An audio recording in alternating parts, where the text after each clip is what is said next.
Bam.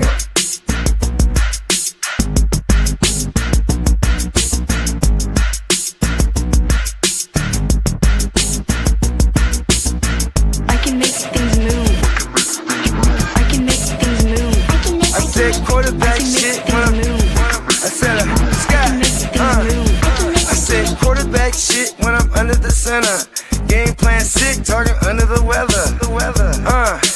You know what we doing? I need that all expense paid inclusive. I'm the plug, so I'm plugged into it. About money like with Jewish white Christmas. I'm Scrooge, bitch. My mood is on cruise ship. If you ain't tuned in, you ain't vibing with my moon man. I move shit like Kerry. I'm the cold truth, Fletcher Reed, Jim Carrey. Everything mooey, that mean the price varies. Need that designer cream shit and all Ben and Jerry's. Cream get the money like 36 chambers. Baskin Robbins shit, 31 flavors. Keep it moving. Keep it moving. Keep it moving. I can make things move. I can make things move. I can make things move. I can make things move. Everything on me. Yeah, tell him Bogart scot-free. Lottie Dottie. He like to potty. Fuck with blow shoot, trolling vibe Molly. Kurt, I carry weight, move packs like a dolly. And I stay fuming, clock me doing Godspeed. Business booming, back-to-back trips, moving multiple units. Got mules, got universal soldiers, getting money for sure. Yeah, we ain't shrugging shoulders. You think I'm lucky getting over, made it far, cause I'm a sharp fucker, 4-leaf clover. On my 89, minus the flat top. Getting packs off, smoking on the cash crop. Money talk, if you're broke, then you can't talk. Play a never-ending ball game, Sandlot. I can make things move. I can make things move. I can make things move. Getting money when I land there. Smoking all loud so I can't hear. And if your boys bring the noise, all y'all bitches getting scraped pap smear. Codeine got me leaning, trapeze. Put your boy on point, pyramid of Giza. I'ma rock like this till I'm an old geezer. No pizza parlor, but we deliver pizzas. Ask Uncle Sam, I'm taxing. Look, my no hands, telepathic. I can make things move, I'm carefully calculated when I make these moves. I run shit, don't let me get loose. I'm all about my decks, trying not to get goosed. Keep it moving.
Sup. Good morning. What's up? Good morning, fellas. Happy freaking Tuesday. Come on now. We in the motherfucking building, man. Man, I heard there's something special about today. I don't know. Do you guys remember what it is? Yeah, it's green. Yeah. Come on now. My grandfather my grandfather was born and died on St. Patty's Day. Oh, That's shit. freaking weird. But hey, you know, he's a good day. Yeah, it's fun. But St. Patty's a good day. Hey, especially in Massachusetts, man, you got the green beer. I don't drink that shit.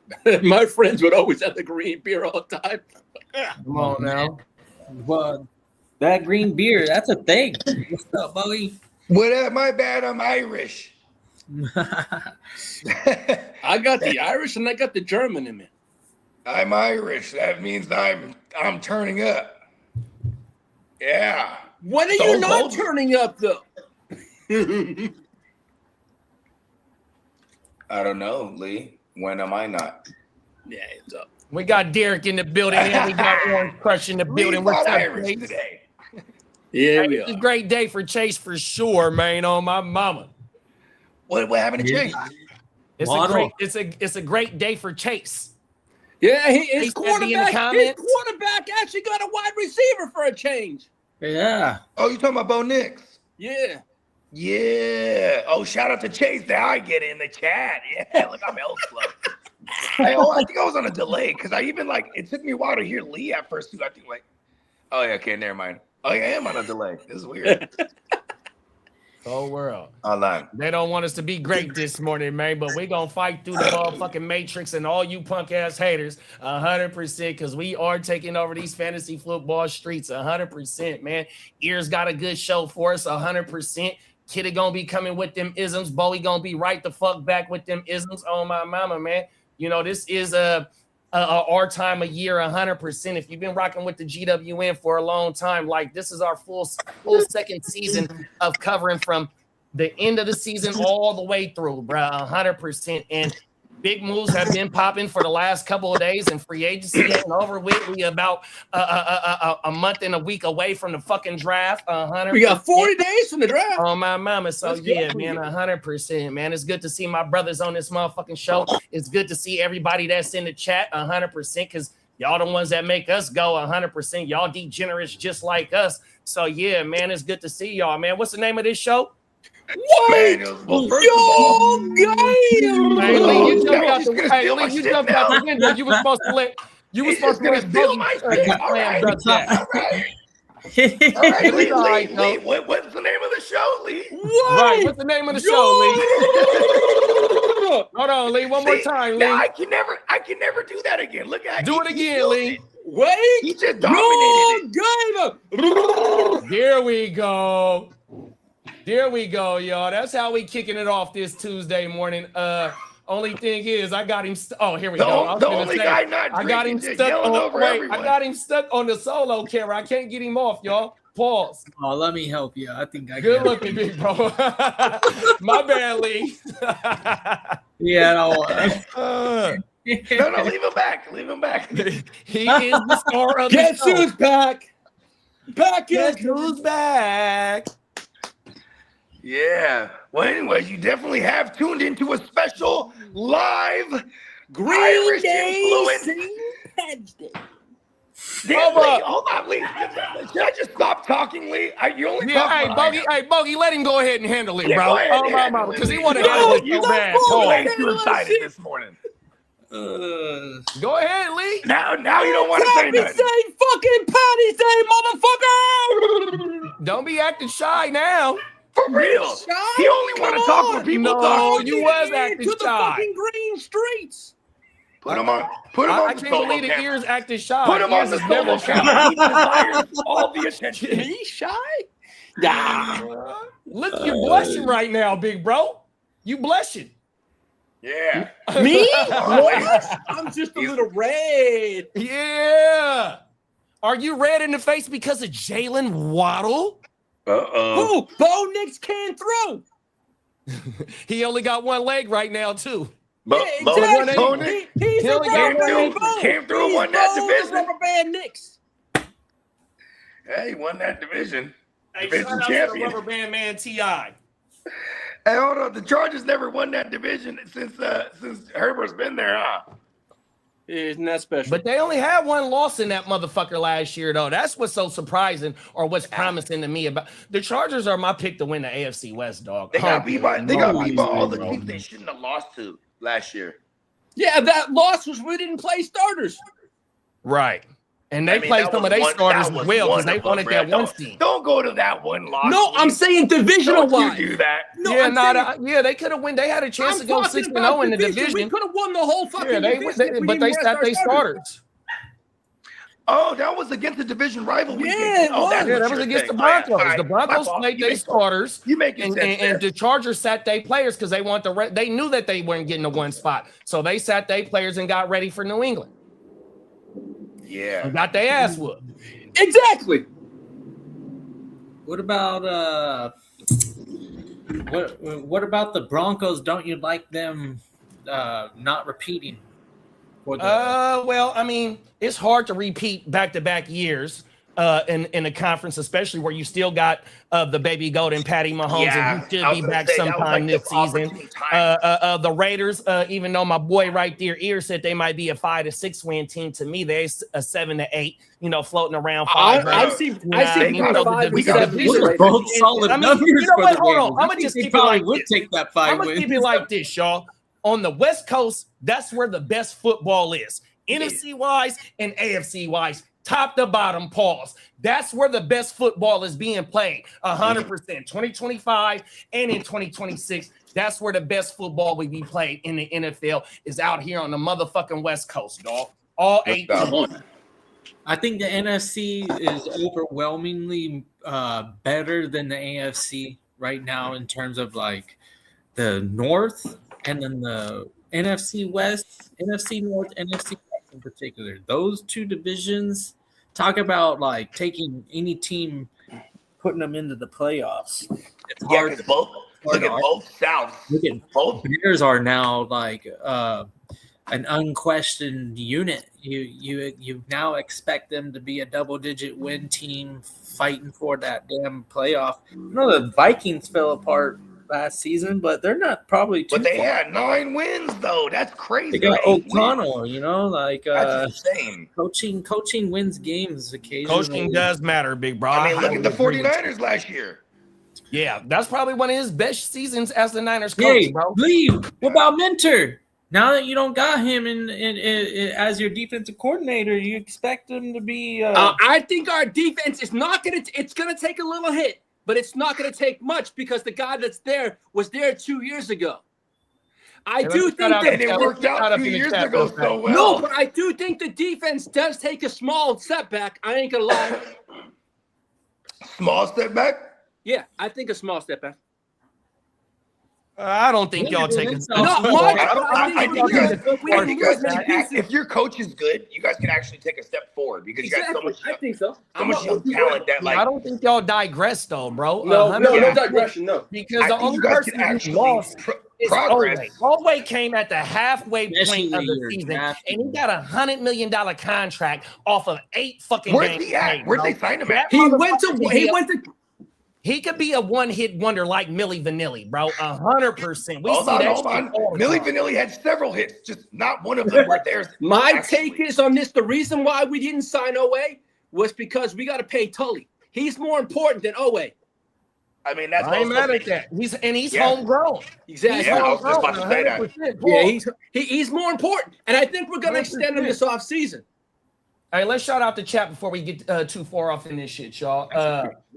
Chase said, gave up a first and a third in our 4th round pick, move up 15 spots in an unwhelming draft class. I'm not mad at all. You ain't supposed to be. I love to move, big bro. Get him another motherfucking playmaker.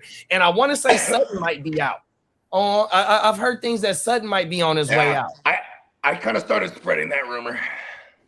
but it was also because he, after the AFC title loss, he went straight to Twitter or Facebook, whichever one it was. He went out to the social medias and said, "Thank you, Broncos country. It's been like a great part of a chapter in my career, or the end of a chapter in my career. Looking forward to what's next for me." He said something like that. So it was kind of like he was telegraphing like this. He might be moving on. Because I don't know about what he is contractually over there, but like now they're bringing in Waddle, who has the bag on him, and you have a young Pat Bryant, and you have Marvin Mims for whatever that's worth. I think that Cortland Sutton's out of there.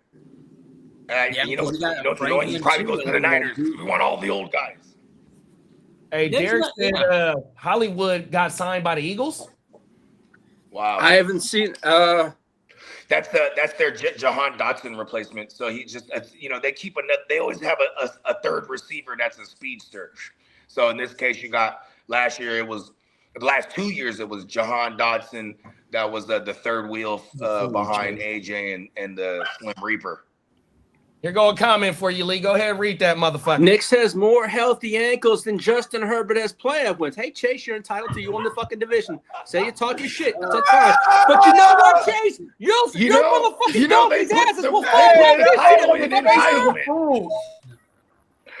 Hey Lee, I'm gonna stand and applaud you when you actually have like a super duper killer response instead of just fuck the Broncos and the donkeys' asses. Hey, I just said congratulations. I could have been an asshole. Hey, shout out to DZ1323. He said, "Let's go, Niner gang, man." Come on, let's go, gang. We about to get into some Niner Chase, news here in a minute. Chase, you want to have some fun next season? Come on my show twice a week. I'd love to have you. Twice a week? No, twice the season. Hey, that motherfucker be in the chat all the time, bro. He don't gotta pull up to the show. Come on, man. I'd love to hear it. No, hey, he listen, in the chat you on ain't fire, finna bro. say He don't that gotta to his pull face. up, big bro. You know what I mean? I got You're one gonna of be my the buddies perfect who's a gentleman Ravens whenever fan. you He's have gonna a come guest. on I the already know Ravens you. week. Hey, you know what? Hey, you know what you need to do? When the Bronco fan got on Stay Tuned last week, bro, you didn't want to have no You don't want no bro. smoke. So now you calling out Chase. You No, got man. from last week too. I'm looking forward to tonight. That's back. I'm back. Hey, when that motherfucker got on the show last night, you didn't want to say shit.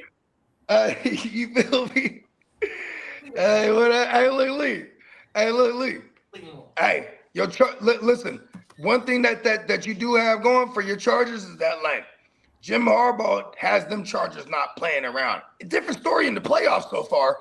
But like, no shit. They are a contender. Like, as much as I hate on the Chargers, and I never hated on the Chargers till like you would constantly shit on my Niners, and it reminded me about 1994. You know what I mean? 49-24. You know what I mean? But at the same time, you guys got a good ass team. Like it's They in the got a trenches. damn good team, bro. It's They're in the my trenches favorite to where win they the West, lose, bro. They Like my the favorite Chargers- to win the West. They lose the trenches battle. That if they can win that battle routinely, then you're playing real hardball football, and that's how you win in the postseason. Exactly. Hey, shout out to King D, top of the morning, big bro. What up, King? LBC in this thing. Shout out to the Ginger Ninja, top of the morning, big bro. What's up, Minnesota. Dennis? It be cold as Minnesota.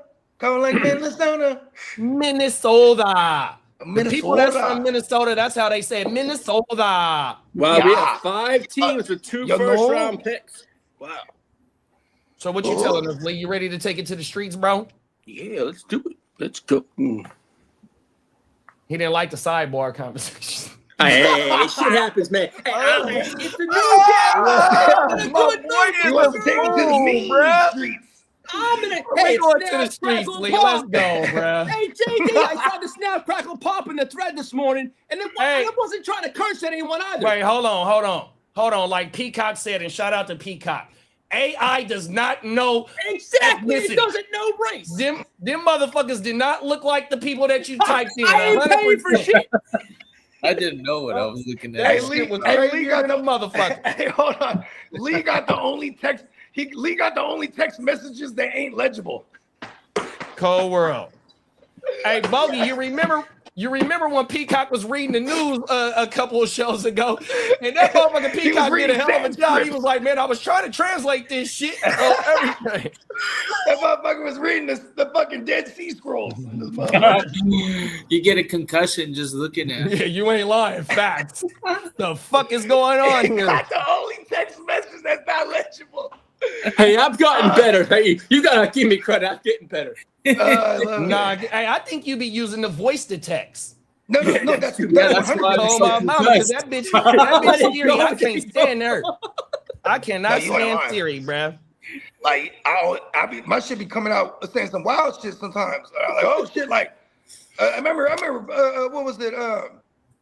Just recently I said something to Prime and he was like, "Whoa!" Like, I texted him, My I think it was boy, like, did you mean I to think I say meant that? to say like, "Hey, bud," or some shit like that. And it was like, "Hey, love," and he was like, "What's up, love?" Question mark. I was like, "Oh shit, my bad." We're gonna Boy, take it back text, to the love. game. We're gonna take it back into the day where Mr. Marv had Sailor. Come on. That Hey, was come my on. shit. I mean, that's how those rock stars from the British invasion used to talk to people. Hey, look here, love. Hey, love. Hey, look here, love. Go ahead Hey, and what was the make British dude? Hey, what was the this British drink dude last. name that used to be on MTV? The British dude. Russell Brand. Russell Brand. Oh my Oh, mama. the one that yeah, was married to fact. Katy Perry? He did what? He was married to Katy Perry, wasn't Is that right? he? Yeah. I didn't know that. Yeah. Russell Brand. Yeah, that motherfucker was a cold motherfucker. Yo, man. Talking shit. Oh Yeah, my he was. mama. Well, I guess all that news about Denver going after A.J. Brown didn't work out, so they had to go get Waddle. Yeah, I think I would have rather have Waddle Exactly, younger. for Denver. 100%, bro. For sure. That speed that bruh brings, if Sean Payton could get the run after the catch game going good with Bo Nix and motherfucking Waddle, 100%, bro. They still need a tight end too, though, bro. I don't know if Evan Ingram is the answer. Oh my mama. What's up, Derek? Come on, Derek now, says y'all we got got. me rolling Derek this says we got him afternoon. rolling this afternoon. Oh my mama, man, we own one Hey, today. hey, Derek! You know what? That's no pun intended. Some of the boys are rolling. Come on now. Read that comment from Peacock, Lee. Top of the morning, fellas. I'm headed to the Rio Grande Valley Livestock Show in a bit. Hey, Peacock, have fun, man. Hey, big bro, bring back some motherfucking fresh hens so we can have nice fresh eggs and we ain't got to worry about what these grocery stores be doing to these motherfucking eggs and all that bullshit. Yes, sir. Yeah, one of my homies out here, I've been seeing him on the gram, and that motherfucker, he doing a garden in his backyard. That motherfucker got tomatoes, cucumbers, all types of shit, greens. You can probably buy your own hens and get eggs for cheaper these days. Right. Oh my I mama. think you're allowed Right. to have a certain amount per acre. If What's I'm up, Albert? So like, you could get, like, I had a neighbor that had a rooster and probably like 5 hens. Yeah. Around the corner from where I'm at, bro, you'll ride down the street, you'll see the hens and the motherfucking roosters just walking up and down the street. 100%. It's some of the so behind where I live, going south, that's a lot where the SA rallies live at in the back of Oak Park. Oh my mom, and all that in the back of Oak Park behind me. A lot of the SA rallies is back there because if you follow like some of the hood politics from where I'm from, and you know you can go do your homework, but 36th Street is, you know, I'm on 33rd, so 36 ain't too far from me. And going that way, like I said, that's where the SA rallies is. And you'll be seeing all the little hens and shit sliding through on my mama. And Got to honk at they motherfucking ass to get out the street. A consistent source of protein. Motherfucking protein we every day. Every day they lay eggs. Yeah, Right. pretty much. You're right. Yeah, if you got that's why you got that rooster. That's the only reason why you got that rooster for the eggs. My pops, he had chickens for like an entire year, and then last year he got rid of them. But like, bro, he would come through every time I seen him. He had a bag of eggs, and I'd be like, Dad, I got like 50 eggs in the fridge right now because of you, man. I'm like, I don't want them to go to waste, and I'm like, I'm tired of eggs now. All of a sudden. The ducks are the same way. Yeah. Oh, word. Yep. And these motherfucking eggs, they're like But the duck isn't as they're loud, different so from that's eggs you buy at the store. Mhm. And the yolk is a little darker. Like I feel, you know, it's like oh, It's not too different. It really isn't. no, I'm just saying it looks different, and it's exactly the same. I'm just Yeah, saying, yeah, like, for real. it actually feels like I'm eating Yeah, healthy. it's about the same thing. But the cool thing about having ducks is that you ain't got no noisy ass rooster. You ain't lying And there. you can get the same thing out of duck egg. Yeah, pretty much the same consistency. Pretty much the same consistency, pretty much. Hey, they got duck eggs at Costco, Bogey. Word. Oh my mama. Hey, you know what I'm saying? We be out here tapping head tops like duck, duck, goose. Yeah, Come on about. Allegedly. What's Peacock up, 13 seconds? Go ahead and read Peacock comment, Lee. Peacock says, growing up, my neighbors had roosters and chickens across the street, They had goats, and late at night, it sounded like ladies were screaming. Hey, it's a commercial like that, bro, where they moving into, I want to say it's an insurance commercial. And when they move into the house, on the other side of the house, on their backyard, it's a whole bunch of goats, and they sounded like women. Oh, my mama, that shit is funny. That is crazy. Like, oh, there's an orgy back there. And you're like, Oh, shit. bro. You put on your good linens, and you go over there, and it's all animals. Oh, what? You know, and that's the state of Washington for you. That's a joke. If you don't know, you can go figure it out. Come on now. It's a really terrible bad joke. Hey, shout out About to 13 bestiality. Seconds, man. He says we have a host of goat in KC. We have goat in Kansas City. Uh-oh. You know what How that you feel means, about right? that, Lee? Lee? You want me to translate that? How you feel about that, Lee? He A says we goat gotta- that's on the disabled list. Oh my goodness, he got it. Damn. He got it. But you Uh-oh, admitted he's the Lee. goat. He's a dense, disabled, disruptor piece of shit on the disabled list. Until he sees the field. It's Oh, not, no hold pun on. intended. Hold They on. do have a field. I mean- that's It's coming. not, that's Hey. They very, do have a field that's That's very- coming. Hey, I know you That's feel coming that out of way the about the blue. Chargers, but you stop. mean Go you ahead, mean like you injured go ahead list? and tone it down now. Nobody needs to hear Yeah, the that. disabled list sounds crazy. It's the dizzy list, the diss list. You're frustrated as a Chargers fan. Yeah. Kidda, shut the fuck up. Damn. I know it. I know it. Hey, kid, he's Hell, mad he's because blasting it's a out. Broncos fan, a Chiefs fan, and an ex-Charger fan in this motherfucker. Hey, that motherfucker feel like he's getting Hey, we're ganged up baked on that. calls. We need Hey, a Raiders fan in here. We're that's an baked that. everyday thing on this channel, Sue. I'm That's the used to world, it. man. There ain't that many Charger fans. They just not likable. They're not even like the Browns. You know, like everybody loves the Browns. Hey, that's dog Browns. shit, man. That's feces. The Chargers are closer Yeah, to the you gotta Cardinals. be a Browns fan. That's my friend Matt Perk. I give him a hard time about that all the time. Shout out to Mahomes Matt. got. Oh no, wait. Chase said, "Fun fact: roosters can close their eardrums so they don't go deaf." Ooh, yeah, that's a, Oh, that's pretty. that's a, so that's they, a pretty so awesome they make. thing. Oh, you know why? Because they don't got hands to do this. They're the not giving a motherfucking rooster. They don't give a fuck. They bro. don't They're give like, two fucks I for can't hear sure." shit anyways. Hold Hey, on, look in the let me get backyard. as loud as possible. Come on Hey, now. you every morning you wake up, you thought it was a rooster. You look over the fence, it was Baker in the morning. Hey, Peacock ain't never lie, bruh. Read Do that I need to comment, Lee. call in my backups and call my lawyer? I might have to do Nah, that. hey, nah. Just read the comment, Lee. Haterade flowing like champagne. Hey, it's like fine Yeah. wine, man. You know what I mean? Oh, hey, His hey, he's Gatorade beating is up. not even Irish. Here go one more. Here go one more for you, Lee. The Chargers. Mahomes Patriots. can't even hold his whole fucking grapefruits. Pause. Pause. That's a wild way to describe someone's Oh, one more for you, Lee. Hey, 3 Chargers fans, myself, Mabry, and who else are we talking about? I don't know. All the ones that be at SoFi. All the other pretty ones. much. We only count as one person. All the Charger fans that be Everyone at got- SoFi count for one person, bro. Hey, hold Hey, on. you know, fun Hey, fact: your guys' SoFi never super got fan. rid of the COVID cardboard cutouts. They just kept them.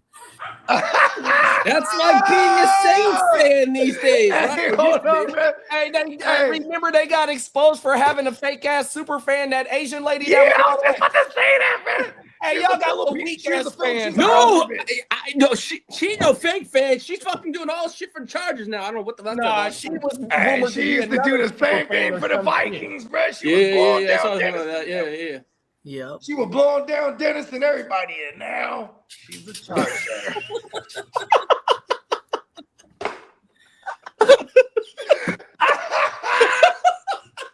Cold world, bro. Oh, my Hey, mama. fucking take him to the streets. Here we go. Hey, we got Emil in the building. What's Oh, up, Emil? Emil? Dougie.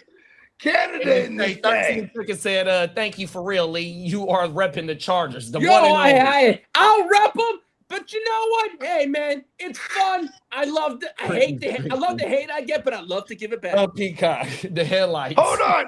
Hey, look at the way he phrases it. He says, I love the hate I get, but I love to give it back. You mean the hate you wake up dishing to everyone And then when they Cold dish world. it back, he goes, "Oh, they're hating on me." No, you know what I mean? Cold Fuck, world. I get it Ask when I and you get shall it every receive. fucking day. Ask and you shall receive. Facts, big Come bro. on, I don't have to ask, kid. I know it's coming either way. Pause. That was a good pause. Exactly. All right. No, I'm just saying, like, you know, the timing, the specificity of it. You know what I mean? Like, I'm gonna start ranking people's pauses. That's what we're doing this year. Here we go, Lee. You ready, bro? Let's go to the straight. Let's get it.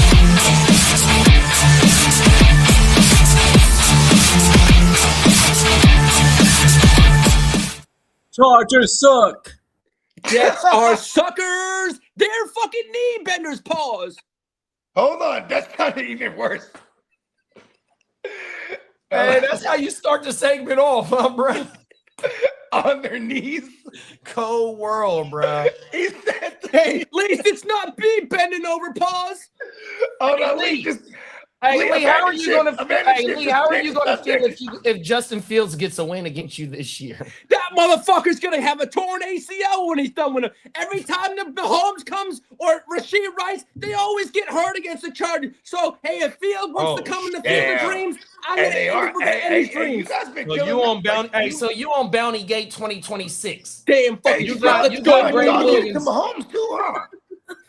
It's called Harbaugh Gate. Hey, hold on. Y'all the ones that did it to Mahomes too, huh? Yes, sir. Oh, Oh, shit, that motherfucker. I forgot about that. Hey, remember, Hey, Bogey? man, I don't want to Hey, play remember? the Chargers. Hey, Harbaugh was the coach when Bounty Gate, Greg Williams and Sean Payton, you know, had them bounties on us. So now Harbaugh like, fuck that. We gonna reverse this shit and do it against the rest of the AFC West. He lived long enough to be the hero and become the villain. Come on now. All right. Well, we got 40 days to the NFL draft, fellas. Let's go. Let's go. Oh, 24 actually Sundays right around till the corner. football. We got 157 days till the LV West Side draft. Let's go. Go. You said 157? 157 Oh. and 156 till we touch down. Hey, we got Oh, Johnny Stop Mims giving our in the exact building. whereabouts and actions all super precise. Hey, we got Johnny in the building, and he said, I didn't give anything out. "Hey, we got Johnny in the building," and he said, "Bogey, you on the clock?" Okay. TikTok. You know, I have a thing. I have a very Bogarty We only got S what, 11 thing. more rounds? When you're important. Go ahead, read it, Lee. Lee was the one that took out Bones too. Chargers players and Yeah, he did. fans, but doing bounty hunts. Hey, Oh, and I wow. did that shit in person too, Derek. And then Bones cursed him back. Did you hear what he just said? Repeat that, Lee. State it again for the record. And he did it in You person. can clip this one. I did that in person. I did a takeout in person. Clip that. And you know what Bones did in return? He cursed both of our teams. No. No, he made you go No, out. see, he tried to play victim again. You tried to curse the Niners while you were trying to. First of all, I got hey, 5 listen, months to think Bones of all busted these your lip. voodoo things. Listen, you didn't get out of there unscathed. LV. Bones busted your lip. Oh man, I'm good, man. Well, JD, could I have the free agency news drop? I got you right now, dude. Thank you. He went.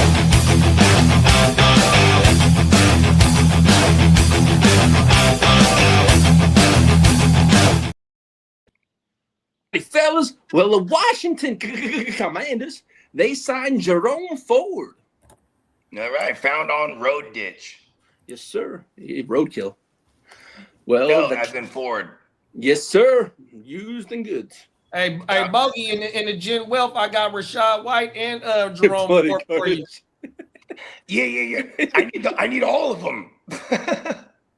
Or I can give you Krosky. Look at Yeah, that. we can work. Yeah, we can try and work some for sure. Dennis, I don't need to get close to Bones because you know what? I'm going to use my voodoo this year.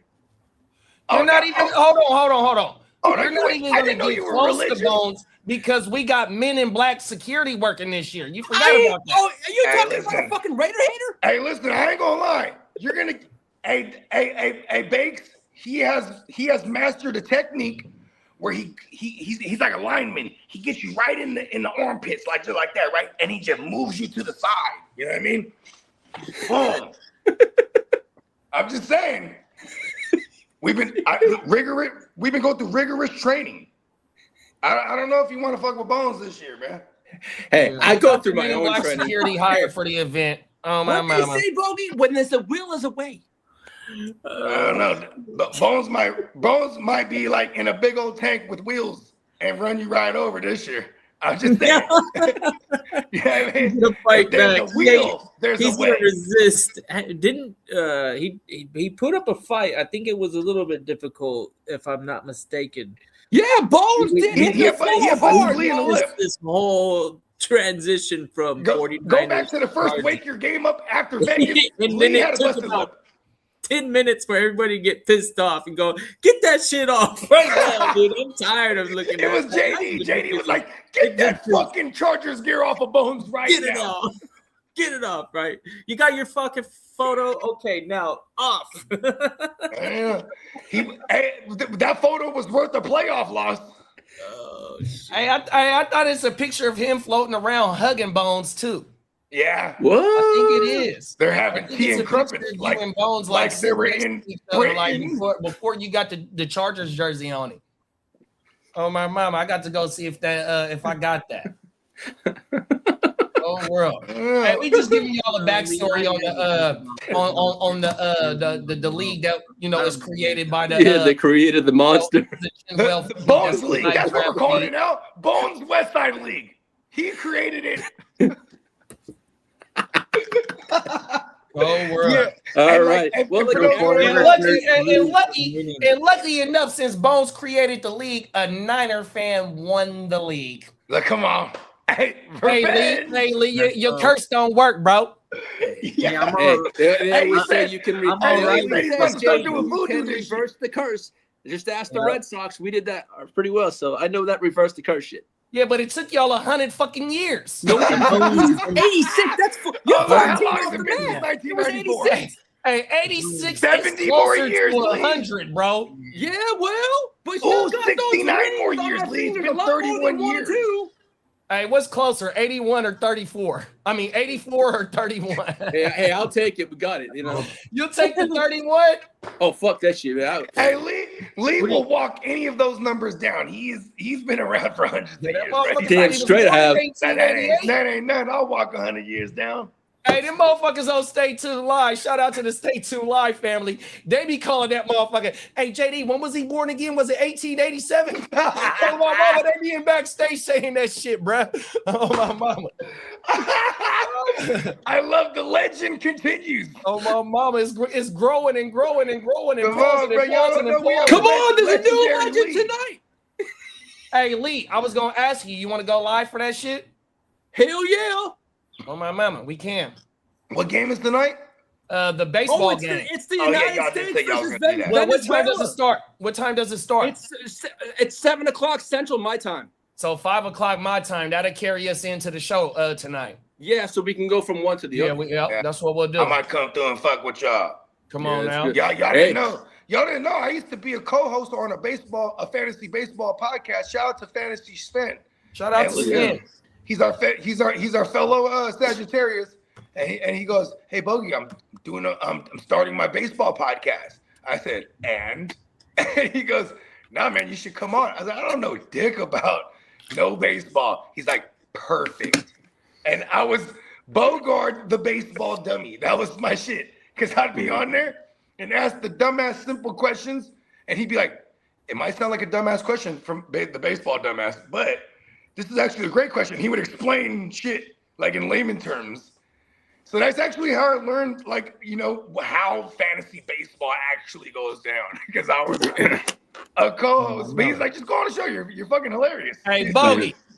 Hey, fantasy baseball is a fucking job, dog. It is. Not even just making content. Hey, Just you know what? playing It's the not my game job. by itself is fucking a job, bro. That's not my job.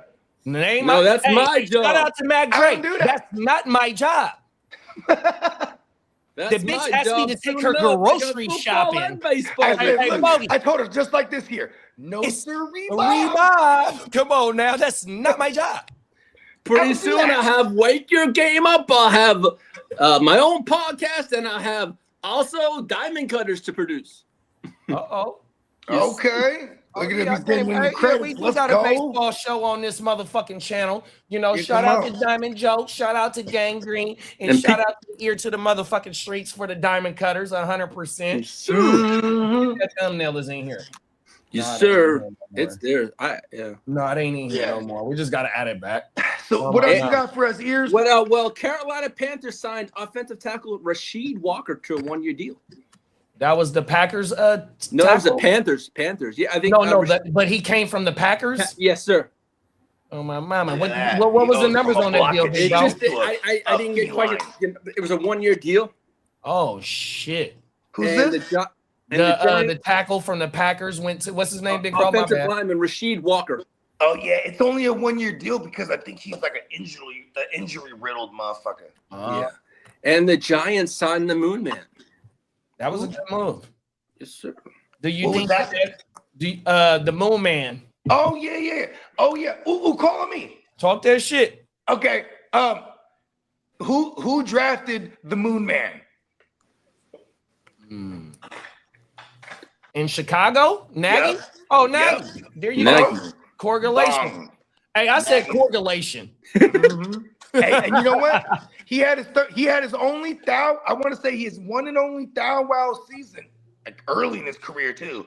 It was under Nagy, and because Nagy, when you look at Nagy and what he's done with his #1 receiving options in the history, it's been like 1,000-yard Mooney, 1,000-yard fucking A-Rob the Mob, and then whoever you want to add into the mix from the Chiefs when he was there, whether it's a Tyreek back in 2016 and 17, or it was who else did he blow? Because I'm just trying to figure out what's our Nabbers gonna look like? Because I feel like because of him coming off the injury, we're gonna get Nabbers at a decent value in redraft this year, like how Puka was falling last year, like to the second round. I think that's like Nabbers' range. And I'm trying to make a strong case for him because I don't like Nagy's history of producing consistent wide receiver ones. But this is Nabbers. This is the best talent that he's had at the position for a traditional perimeter receiver. He had a lot of success with Tyreek Hill, but he's not a traditional receiver. He's like he's a fucking crazy speedster that you can also get end arounds and that's not a crazy pause. What's up, Commish? And then Nabbers, we don't know how long it's going to take for him to get revved up. And, with the signing of Isaiah Likely and Darnell Mooney, and with them rumored to be going after Jeremiah Love or Cornell Tate, or offensive tackle, Yeah. So I know that you might got them slated to have what we call him, bruh. Styling, Sonny Styling. They can go S. Styling or they can go best offensive player. Oh yeah, instead of Jay Styling. Yeah, if they go offensive player, whether it be Maui Uga, Jay Love, or Cornell Tate, to me, that also takes a little bit off the pressure of Nabbers being the main focal point because he is coming off that ACL. Especially with the two off-season signings. 100%. Yeah, Peacock said and Mooney Tunes. And we also still have a sale going on neonpeacockmerch.com. Read the ticker down low, Lee. You see the ticker? Read it. You are what? Oh, yeah. No, I got it. These savings will be valid through March 16th with an official extension through March 23rd at 5 p.m. Central Time. Nice.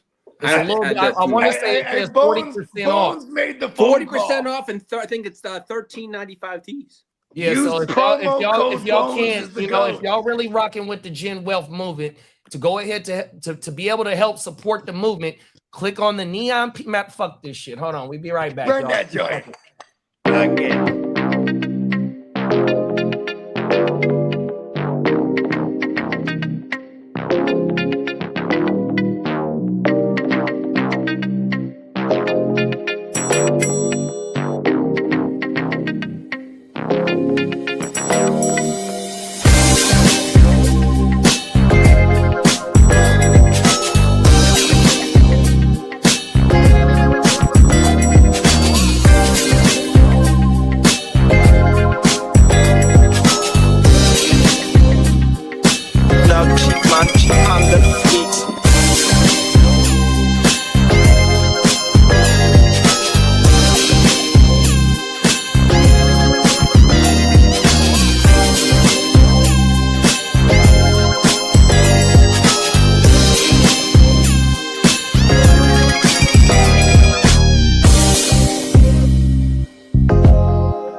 Johnny Mitten said it best. Yep.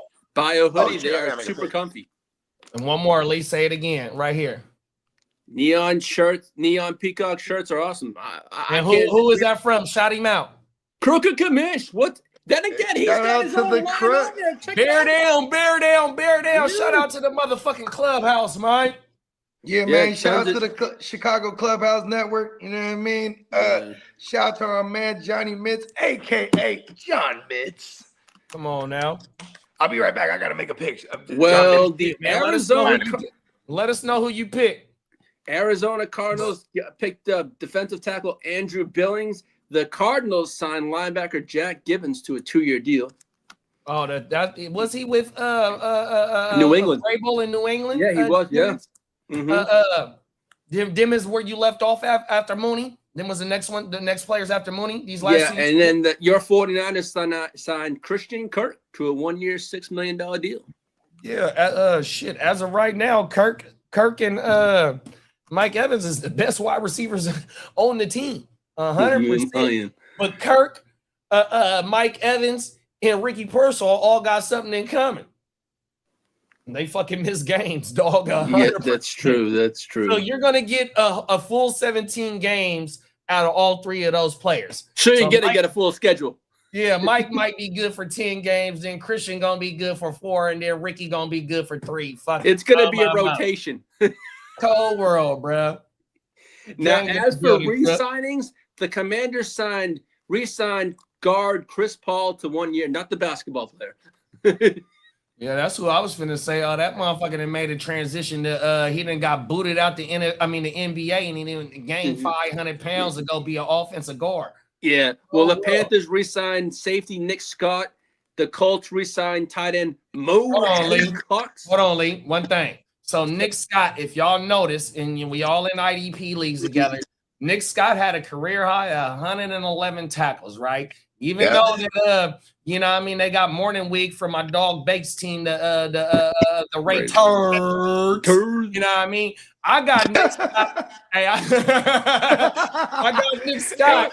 Hold on, it was the elongation of it. Pause. Clip that. Hey, Clip turds. Hey, but I got Nick Scott off the wire in all our leagues, bruh. Nick Scott, and I'm glad they gave him a 1-year deal, 100% before for them to go get Jalen Phillips and give him $100 million. For them to go get Devin Lloyd to add what they already got on defense, and for them to retain Nick Scott. That was an easy layup for me to just throw that dart in, bro. It was a player on the wire that had over 100 tackles. Hold on. Somebody had dropped Nick Scott? Yeah, I got that motherfucker damn near all our IDP leagues. At least three of them motherfuckers. Oh, yeah, off the waiver. Yeah. Yeah, off the waiver, yeah. That was like 2 seasons I ago. did that. I did that like 2 weeks ago. For real? Check it's all What is wrong with people? And the Indianapolis What's Colts. wrong? My next T-shirt is gonna be King of The dumpster diver king. I am the dumpster diver king, dog. 100%. Well, he's the DDK, right? But no, there it is. There, DDK. I love that. DDK, man, it's the gang. There it is. Nah, that's it. Gucci. And I'm mad because I've been trying to join that gang. I'll be Yeah, mad as fuck if I Gucci get the it. DDK. That's the DDK gang. Oh shit. Come on, man. Hey, listen, man. I'm hot as fuck when Nick Scott was Garbage can Cucini. Garbage That can. means he Now was that dropped. sounds disrespectful. No, but no, Yeah, Lee. Hey, you know know what what, it is? though, Lee just put the foot Lee, right we in his can use mouth. that. Hey, Lee, we could use that because I could be Oscar the Grouch Exactly. coming out of the garbage That was can. my favorite Sesame Street. Hey, I like that. I like that. That doesn't surprise me that was his favorite Sesame Street character. That was my favorite. Because Oscar was a hater. Hey, you know who was mine? It was Snuffleupagus, because you know he was loaded as a motherfucker. So Bogey Snuffy. He came to hey, bird. He was high as fuck. Oh, my boy. Well, the Colts signed Mo Alley Cox and the Eagles. Pause. Mo Alley pause. Not a pause just for Yeah, there this you go. team. Fucking Mo Alley pause. That's his new name, Mo Alley Pause. Oh, my mama. And the Philadelphia Eagles re-signed Dallas. I'm the Goddard. How you feel about that, Lee? Because I know you was talking about maybe trying to go get Dirt. Yeah, that was one thing. Yeah, but they had no choice because they did not know what was going on with AJ and Dallas Guard. If he didn't sign, it was $20 million in dead cap for them. Right. I mean, but see, they only gave him but that's the point. on this new deal. That's the point of releasing and then not releasing, restructuring. Yeah, restructuring it for a year. Because here's the thing, they were hella not planning on having to do any of this with Goddard. They were planning on just trading AJ and clearing up a bunch of space. Ain't nobody biting. I think that's what that says. They asking for too much, and by asking for too much, nobody's gonna pay that price. So really, you're not trying to trade, bro. 100%. But the thing is, though, right, bro. And shout out to Schrager. Schrager is one of my favorite insiders there is. 100%. Yeah, he's one of mine too. This friend of the show. Schrager is really pushing the Sean Mannion narrative. He said they interviewed over 10 OCs and declined everyone to go with Mannion because Mannion come up under the motherfucking pause that's in Green Bay, right? Even though Mannion only like 30-some, early 30s, you know what I mean? Like, look, bro, if he comes Mannion was a starting quarterback like 4 years ago. Or not starting, he got in there behind Cousins. You remember that? No, Sean Mannion. Yeah, I remember the motherfucker being in the league, but I don't remember him getting in. So it was actually championship week of like 2021 or 22 was one of those seasons.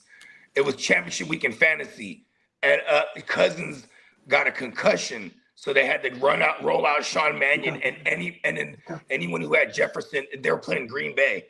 Anyone who had Jefferson, it was just a wrap because like Mannion was whack, and you had what was Bruh's name? Alexander. Madison? No, not Alexander Madison. The corner, not Alexander. What was the corner that always used to get hurt, but he's hella good with Green Bay? Oh, Jair Alexander. Jair Alexander. There you go. And he went. Yeah, he was actually with the Eagles. He could be a motherfucker, right? But that's crazy. Mannion is an OC now, or he's in. No, he is the OC of the Eagles, and that's why, to me, big bro. Like I said, that's why I shouted out Schrager because, like I said, Schrager is pushing the narrative, especially if Brett is coming from this tree. Just imagine what this Eagles offense is going to look like. So why even entertain trading motherfucking AJ Brown? Because this type of offense, and shout out to Sirianni, and it really might not be Sirianni that makes this move. Tight end in that offense might be that the motherfucking role, because Howie, like, bro, they've had different iterations of this offense, but the offense kind of like stays the same because we always see Jalen Hurts always up there with rushing TDs, vulturing all the running backs, the rushing yards, shit like that. So my thing is when you got this LaFleur disciple, and we all know the shit that LaFleur come from, and we about to get this in this Eagles offense, and the shit show that we seen last year, I got high hopes for the Eagles offense this year, bro. Only thing is that their offensive line is old as shit. They gonna have to get that old line together, 100%. And Jalen Hurts has not necessarily been the quick out as far as his release.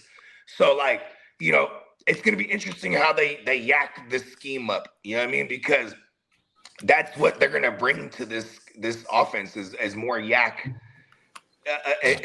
Because the thing about what they've been is either run, play action, down the field strikes. You know what I mean? Or the RPO.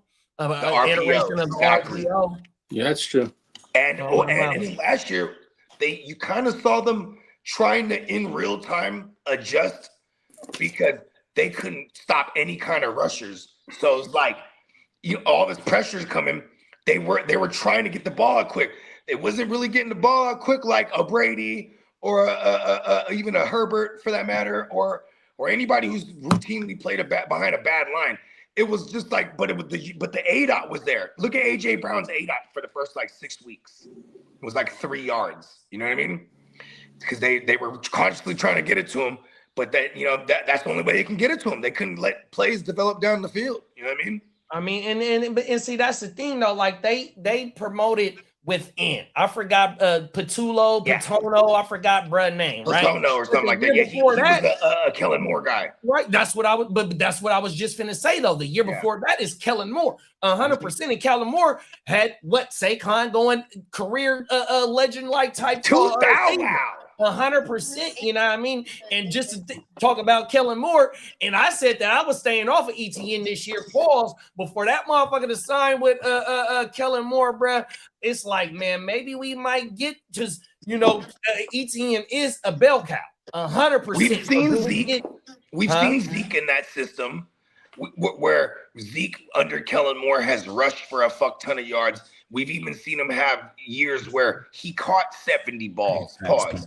That shit is funny. Yeah, facts, Peacock. No, my bad, bro. So Johnny said, looks like the Eagles brown graded from AJ to Marquise Hollywood Brown. They brown graded. Peacock doubled down on that shit and said brown graded. That shit is funnier than a motherfucker. No, you ain't like that's facts. My bad, bro. Hey, JD, I'm gonna need you to hit the extension drop. I'm almost clearly. What you say, Bogey? No, I'm with you. But Johnny has the ill puns. He's the Punisher. And I know we a day late, but yesterday, let me pull my boy up. Go ahead and stand up. Let him know. The 316 today. Come on now. Talk that shit. Yesterday. Talk that shit, man. Shout out to motherfucking Stoke. Not one beer. Not two. What? Come on now. That was 30 years ago. Stone Cold came into the freaking wrestling world. Now I gotta I can't figure. I can put y'all on the solo, but I can't figure out how to take y'all off. Pause. The fuck is going on? I know it is weird because Kidda had the controls. He was able to take Oh, there we go. Let's see if this works. The bound. There we go. I think we good. There we go. Fuck it. 100%. Yeah, Mill said the Broncos traded for Waddle. Hell yeah, bro. That's how we let the show off because Chase was up in this motherfucker. Shout out to my dog Orange. Mill's a Dolphins fan. So you know what? Let's talk about this. With that move, and I've been saying this even before that move because I love Waddle, but I feel like he's more a 1B than like a 1A type of situation. So I figured like even if before they traded Waddle, I was like they could really draft someone here at that with their first round pick, right? Now they traded Waddle. Now I'm like, they really finna look at one of these top end, like they're gonna get one of the top three, like where they're positioned in the draft. I don't think so, bro. I think they go heavily defense. I think that they're punting on this season. You trade one of your playmakers. They got a heavy, they got a defensive minded head coach. Jeff Affley, he come from Green Bay. And having this coach, having that coach not trading for it, but bringing in Malik Willis, paying him the minimal bag that he got. It shows that they're not investing in. It's like damn near the quarterback that just got traded to the Chiefs contract, kind of like, even though it's a little bit more money, you know what I mean? It's like, bro, we're not tied to you. 100%. Exactly. We don't let you go through this one motherfucking year. And if you don't show no motherfucking growth, pause. We got a lot of draft capital, and we about to get out of salary cap hell in 2027, 100%. Exactamundo. That to me, that Waddle trade makes me want to trade my Malik Willis shares. And they probably take a dip down your Malik Willis shares just based on that trade right there. Yeah, exactly. And then like, if they don't address it with getting some type of young weaponry here in this draft, I don't even want to fuck with H-Chan. Like, some people might make the argument, he's the only weapon they have now, and he's going to get the volume, and that's all true. But, you still need some kind of threat. Like, if you're going to stack the box on Willis as a passer and with H-Chan as the runner, you know what I mean? That means they don't really have, I don't think he's going to demand the respect. But you know what, though, Bo? That motherfucker has always got the volume.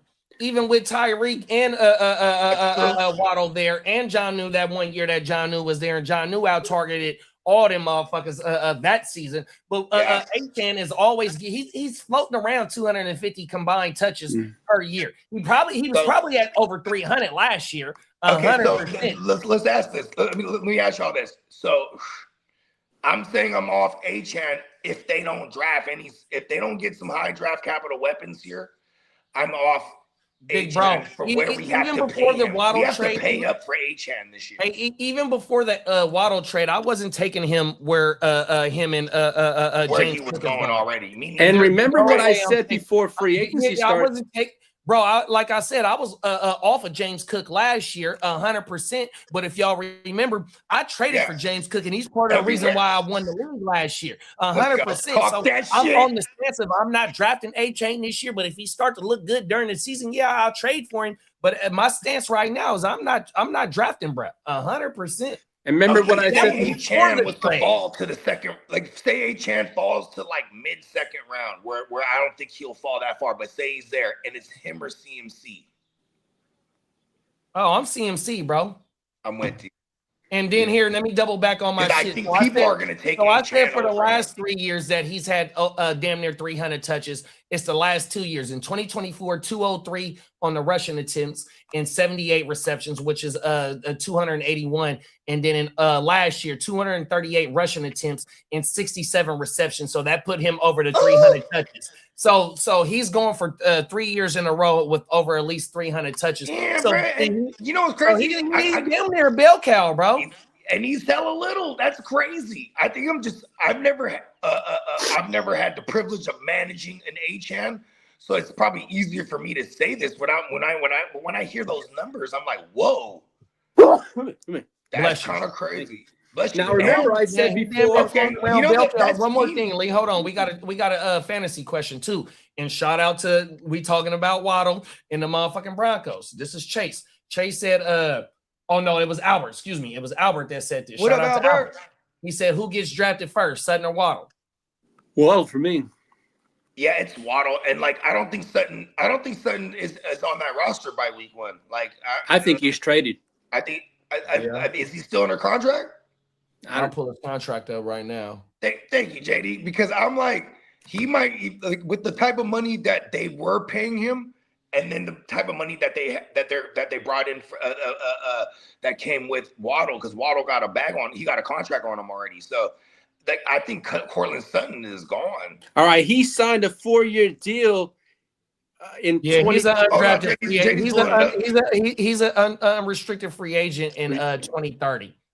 But they have they can get out of his contract after this season. Potential out of 2027, 2 years, 40 million, and a dead cap of 15.8 million after 2026. So he's on the roster this year. Okay. Yeah. I'm taking his dead cap. If they trade him, Waddle. Yeah, if they trade him, he's a 39.4 million dead cap this year, and he's a 13.9 cap hit this year. So it's better to have him on the roster this year than look at Waddle's career. Look at Waddle's career. His first 2 years, he looked like Jarvis Landry 2.0 because he was predominantly out of the slot, and you know what I'm saying. And then we saw it when Tyreek started getting hurt. And then we even had chunks of Tyreek being hurt, where we saw Waddle being the number one, and they would move him out on the perimeter more. Yeah. So I'm trying to figure out, because if I'm Sean Payton, I'm looking at his usage with a Waddle. If you have Cortland Sutton still and Mims, right, and Troy Franklin, right, these are all guys that could play perimeter. But although Troy Franklin is predominantly their slot presence, like, I'm figuring out how they're going to use Waddle, because if he's their main slot guy, I can't get off the memories of Michael Thomas and like Marcus Colston, guys, where they would just get crazy targets out of the slot. Chase said, amazing floor of like 6 to 8 receptions every week. Like, if that's Waddle, Waddle's going to be awesome. You know what I mean? Like, we might get like 1,000 yards. But we might get easily over 100 to 110 catches. Yeah, Chase says, I actually disagree. Sutton's our X receiver. Torrey Franklin might be the odd man out. Troy Franklin. Real? And here, man, okay, JD, do this for me. Can you please look up what Troy Franklin's red zone targets was last year? I feel like he was either leading the league at the receiver position or up there for sure. What you said is red zone targets? Yeah.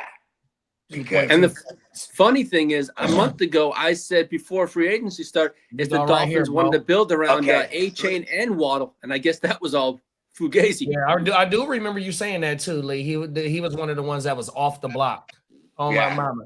And here goes T. Franklin's red zone targets. He had 17 of them with 14 receptions at 10th at the position. So he was top 10 at the position. Okay, so he was top 10. But look at but even though he was top 10, the efficiency of 17 attempts and 14 receptions. And where's his touchdowns at? He had 6 TDs last year, 100%. And that connection is going back to when they wore college green and white. 100%. Yeah, but I guess Waddle's bag and his status in the league right now is definitely gonna put him like as the priority in my mind over any of the receivers they have now. Like just they bringing over a guy they traded for him, so I mean they really wanted him. He has the bag on him. You're paying him. I feel like he's the one to have. Just based on that, is that crazy? I'm gonna go look at the target breakdown. Yeah. The target distribution. Let's go. What's my boy's name? What's the one we talking about? Franklin. Bo Nix. Franklin. So Franklin, Sutton had one more TD than Franklin, and RJ had 5. So the top 3 and everybody else had 1 TD. So you had receiving TDs breakdown as Sutton with 7. What? Franklin with 6 and RJ with 5. And then it was 1, 2, 3, 4, 5, 6, 7 players with 1 TD. So the touchdown breakdown was Sutton, Franklin, and RJ. 100%. Oh my goodness. That's fucking crazy. So I don't know if Troy Franklin role diminishes because we get the addition of Waddle, because Waddle is not known for a red zone threat, even though you can diagnose plays for him to get open in the red zone. But you know what I mean? Troy Franklin, he has an established role on this team, 100%. You know what? Sean Payton is like a deep threat guy. Pat Bryant, he's still trying to find his way in the league, and we don't know if he's gonna break out this year. Waddle has been in this league for at least 4-5 years and has been an established player for those years, 100%. So you know what I mean? Fucking Sutton, he's Franklin, going into year 5. Waddle is the main threats. Yeah. On top of him, I mean, the rookie Harvey. I think the only thing Waddle got going against him is his injury history. I think that's all. Derek says Jarvis Landry's there as a name I forgot about.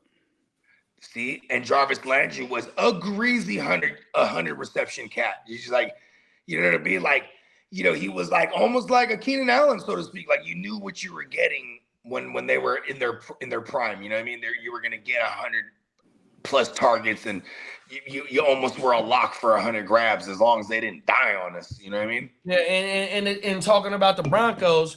We was talking about that same shit when they acquired Evan Ingram last year, right? And just like how you said about Jalen Waddle staying healthy. If we would have got Evan Ingram healthy and with that what they call that shit, the tight end position, the Joker. We was hoping that shit was finna happen. But also Evan Ingram has commanded 100 targets and has had like 90 receptions for a career high with T Law. So we thought we was gonna get T Law sucks. 100% fact. So we thought, going in with this Jalen Waddle move, you know, if we can get him in the slot, and we seen, you know, prior history with the Michael Thomases and shit like that, somebody can command in this offense a whole bunch of targets, you know what I mean? But also with Cortland Sutton and motherfucking Troy Franklin, and Crooked said, do you think Troy Franklin is an odd man out? I don't think so. He has a defined role. Like Bogey said the whole last year. He is their red zone threat, and Brett was. They called him the red zone specialist. This was what Sean, you know, like he's like Evan Ingram's my Joker, Troy Franklin's my red zone specialist. You know what I mean? It was like, just like we'll have like how offensive weapon OW became a thing, or like even like we're only like 10 years deep where like they actually are like noting run game coordinator, receiving game coordinator. Before they were just like, you know, a wide receiver coach. You know what I mean? Now you have a coordinator for that position and all the position coaches underneath that coordinator. You know what I mean? So it's like we're in a different day and age where before we see anything in hindsight, we could project what to expect. So when you have a player like Waddle with Sean Payton, I kind of do expect like 100 reception type of season if he plays the full year. Yeah, I ain't mad at that, dog.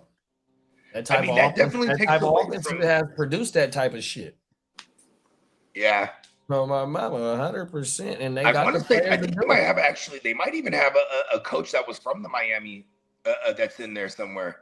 One of the position coaches. Go ahead, Hey, read Jay- that comment. Read that comment before you get into your next shit, Lee.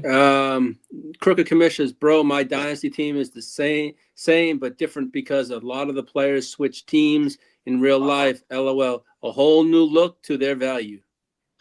Oh, now. JD, you mind hitting that extension drop? Pause. Pause.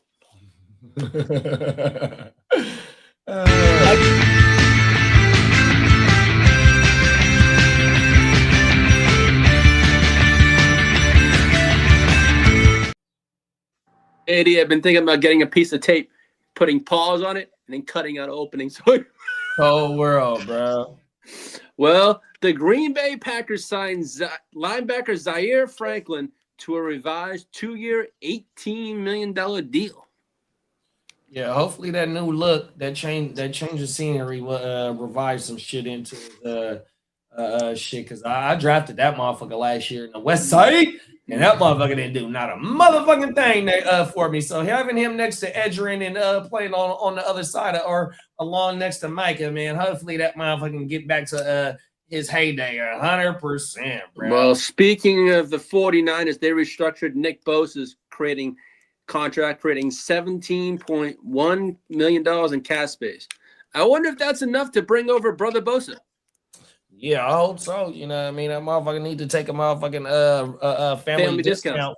Yeah, because his brother on the motherfucking team, because they offered him 10 last year, but he took the 13 to go to Buffalo. So yeah, you know what I mean? Mama Bosa already posted on the gram with a picture of the two of them. So she, I don't know if something's in the works, but I know the 49ers have kept in touch with them. Oh, Moms was like, look, man, I ain't never asked y'all for nothing in your professional career. I'm gonna ask you this one time. I need y'all to play together for at least one season. Exactly. And the Tennessee Titans restructured Calvin Unbroken Ridley to they keep him through 2026, pretty much. Just like a 1-year rental, and then he's done for. So they got Wandale in the free agency, drafted them 2 wide receivers last year, lost Chiggy, and then bringing back Calvin Ridley on a restructured deal. Maybe we might be able to see a little bit more growth pause out of Cam Ward. Well, yeah, especially in that not Greg one, but the Dayball offense. That should be interesting. Right. You know? I wonder if, they've been also rumored to be linked to J Love too. Yeah, what's up? What's up, Clark? Shout out to Clock Management. What's up, big bro? What up? As for the Saints, they restructured Carl Granderson's, freeing up $8.5 million. Sacramento legend. He's from Sacramento. Shout out to Carl. Shout out to Peacocks, Houston Texans. They adjusted David Montgomery's contract. I don't have the numbers, but they just messed around with his contract to make some space. And the Atlanta Falcons restructured cornerback A.J. Terrell's contract, clearing about $9 million. And the Buccaneers restructured offensive tackle Luke Kuechly, freeing up $15 million cap space. Who was that? The Buccaneers what was offensive his name? Luke what? Gookie. Gookie. Damn, that's a fucked up thing. Goki on. Hey, there you go, Goki. That's how we're supposed to pronounce it. Goki. Okay. Which now it's a badass name. Now it's a Dragon Ball Z name. And the Dolphins will carry $99.2 million of dead money across 2 seasons each. Hey, you got to do what you got to do. Now we know about the Waddle trade. The Broncos get Waddle, a 4th-round pick, and the Dolphins get a 1st-round pick, number 30, a 3rd-round pick, and a 4th-rounder. Damn, the Dolphins cleaned house on that one. They did. Yeah. Mm-hmm. I mean, because they're doing what they're supposed to do. Like, look, they're in a division that is dominated by 2 teams, and you know, what I mean, they just gotta be better than the Jets. So they're already ahead of the game as far as that goes. You know what I mean? Yeah. Come on now. The Jets got 3 first rounds next year though. Yeah, they got. I stand corrected. They got a boatload of picks. God. In the class of all classes, apparently. Right, facts. Go ahead, read that comment, Lee. We got the captain of the Starship Enterprise. That's Come from on. Clock. Come on, Captain Kirk. Now, as for another trade, Hey, hold on, Lee. One more Shout out thing. to the though. gang, man. Shout out to Hey, Clock. Bogey. Hey, Bogey, you's a Master P fan. Mm-hmm. Captain Kirk. Come on.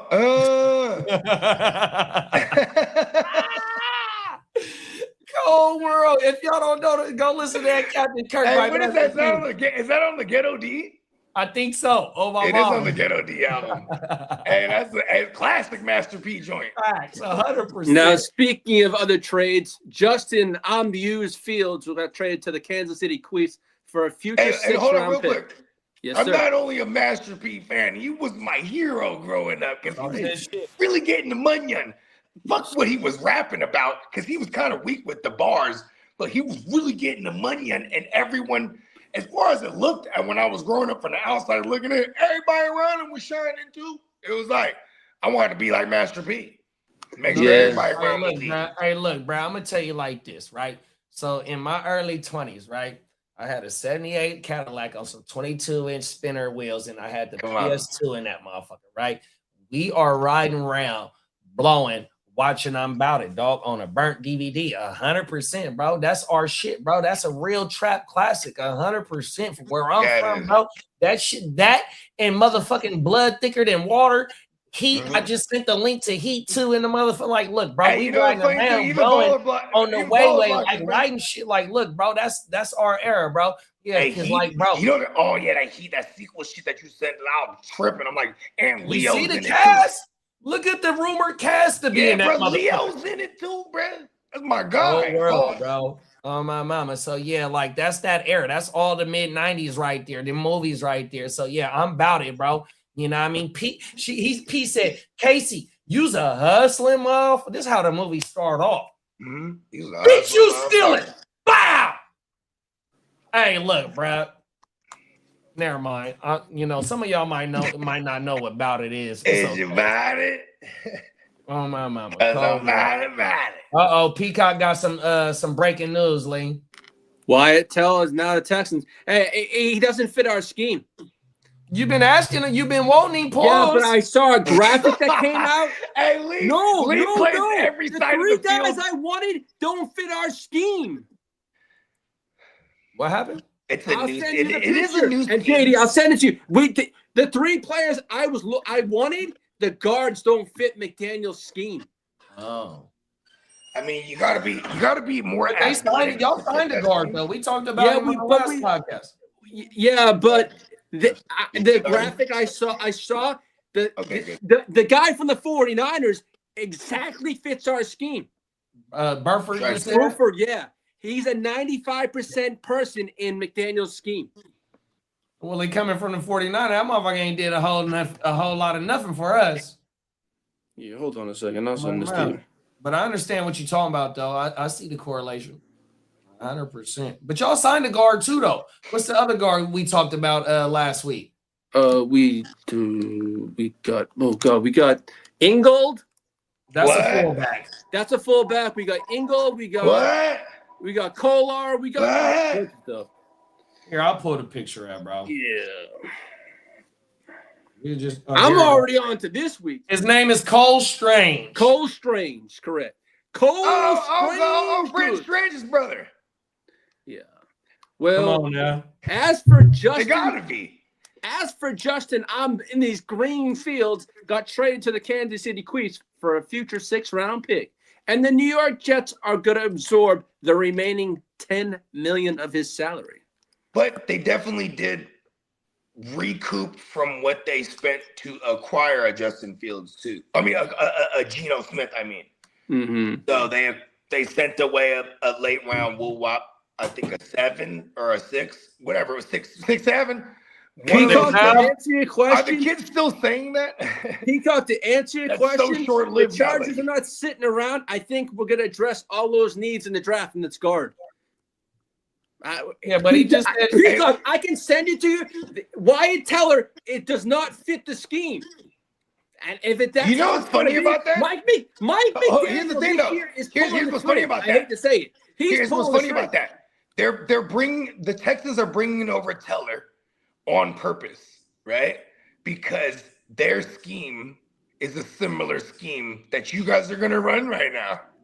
But they want this guy because they need line help. I like this move for the Texans because Teller actually, when you say he doesn't fit that scheme, well, the Texans sure think that he does. You know what I mean? Because they're running a same line but opposite end scheme. You know, you got a Shanahan style of that offense, and you a disciple with Mike McDaniels, and then you got what's Brett's name, who came from Sean McVay. Even though he's an older cat, you know, he still stylistically has adopted some shit from McVay. You know what I mean?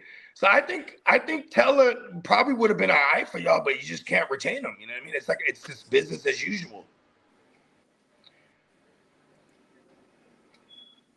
Come on now. Peacock said making moves late, making Texans fans happy. Good job, Nick. Shout out to Nick, man. Mark said, yes, they are. Ha ha. 6th album. Oh, my mama. Yeah, bruh. How you feel about that Christian Kirk shit, though, bruh? You know, I mean, my initial thoughts is him and Mike Evans are no match for the substation, right? But if these guys could stay healthy, you know, it's the big if, bro. We're in win. Shout out to my man Irv the Block, because I was complaining about, like, his, you know, all off season, and he's in our music thread. We talk football all day, and I'm like, you know, I just want us to get young. You know what I mean? I'm talking that same shit we talk on this show. I'm like, I want us to get young. We start getting old. Now I'm going over the top. Oh, we're getting old? How old is Christian Kirk? All right, good. Oh, who's this? Who we ruined? You know what? Fucking trade for A.J. Brown. He's almost 30. Fuck it, right? Just keep bearing Ricky down on the depth chart because he's the youngest one. We're old right now. Win now. Old. That's what we are. Ain't that right, Bones? Come on Bones now. is a couple hundred years old. But see, that's the thing, though, like, right? So, like, right, with the two OGs at the wide receiver position, I understand that they are up there in their career. But the trade with the Cowboys, that allows us not to have to spend that first round Another pick. one too. But see, not to try it again because we've been trying to draft that spot. But see, that's the thing, though. Like, right. So let me cook for a second. The D tackle. Let me cook. So last year we went Collins and fucking CJ West and Michael, right? So now that you go get Odiggy Azua, what I think that's how I'm. Yeah, we're gonna call him the Diggy Zoo. 100%. So you got defensive linemen right there. Now, if they can stay healthy, which you, like I said, you had 3 rookies last year that they drafted. You trade for bruh 100%. You get Nick back. That's a 5-man front right there, 100%. Now you're gonna be able to go get one more player in free agency, which Lee led off about Nick restructuring his contract to open up some more money in free agency. You bring him in. The main point I'm trying to say is that what we had last year and what we brought in Nick Bosa. What we had last year and what we're bringing in this year, to me, in my opinion, we're banking on everybody to be healthy, and we're allowing last year's draft class to grow and this year's draft class, because you haven't got rid of none of your picks 100%. Even though you're only picking from 1st through 4th, you don't got no 5th through 7th round pick as it stands right now. You want a mixture of last year's draft class to make an impact and this year's draft class to make an impact, on top of having a Super Bowl winning Mike Evans, 100%. Another OG in Christian Kirk, if he can give you 8 to 10 games, be able to show Ricky, Jordan Watkins, the other young receivers that you have on the field that on the team that haven't made an impact yet. So I'm loving it 100%. The only thing is that this last year's draft class and this year's draft class is going to have to make an impact because of those are your depth players, and these motherfucking OGs that you brought in, they be missing games 100%. So yeah, on top of your quarterback, and it looks like Mac Jones ain't going nowhere because all the starting jobs are gone. And the 49ers want to banger of a deal to let him go. Pause. Because you know why we're trying to win. Why are we going to give up a 100%. high caliber backup at that point? I love the moves. I think that the world. At first, I wasn't a fan of the Mike. At first, I wasn't a fan of the Mike Evans moves, but the way that this shit is starting to set up, bro, is like, look, bro, we're bringing a whole lot of OGs in here to be able to guide these young in the Dre Greenlaw shit. So when you bring in Dre Greenlaw and you still got Bethune, Winters, and Nick Gardner on the field a little bit, like, look, bro, those OGs are going to be able to be key pieces to help these young pieces grow 100%. Pause. So, I mean, I love what we doing, bro. I am not going to lie. I was in a Chargers group yesterday. Oh, we're not spending all the money right, but the spending on the scheme fit. I mean, I'd like to spend the money, but hey, I'm not a GM. You know, I mean, they're obviously building what they're building. But the cap, so some of your cap gets to carry over into next year. That's why I think that's what they're doing with Tully. That shit. Yeah, it's not always good to BMF. Say like if you got $100 million, just run through that shit, kind of like what the Raiders did. The Raiders gave Dean, Quay Walker some dough. But they also thought they were getting rid of Linderbaum. Yeah, they got BMF. You know, you might not know what BMF means, but a lot of these motherfuckers that's watching this show, they know what BMF means, and they blew some money fast, 100%. Oh yeah, yeah. We got 62 million left. Yeah, it's not good to run through your shit like that because you get to carry that shit over going into next year. Mm-hmm. But I'm gonna need the extension drop. I believe that was the extension. Pause. Okay. Trade buzz. I got you. And Peacock said, I'm hearing it's a 2-year deal for Teller, but the specifics and are not out. Harley are not out yet. Hardly anyone is reporting it, so I'm scared it's not going to be official. Oh, there goes Big Bro right there. What up, my G's? What it do? Nothing. Just finished a quick workout. What's up? Finished a quick workout before I head to the rodeo in a bit. The stock show, the local one, here close to town. Yeah, and then I'm heading up to Houston. Then I'm heading to Houston in a couple of days. Come on now. Go catch that Lainey Wilson concert. Yeah, but I just wanted to tap in and speak on that Wyatt Teller signing. Finally, a move that will appease the Texans fan base because I mean they've done some things. They signed Dalton Schultz. They re-signed some of their top free agents. They went out and they got David Montgomery. They went out and they signed a tackle from. Peacock shows up and we hear birds everywhere. This is fucking dope. Oh yeah, dude, I'm in the garage. And I got these. Continue.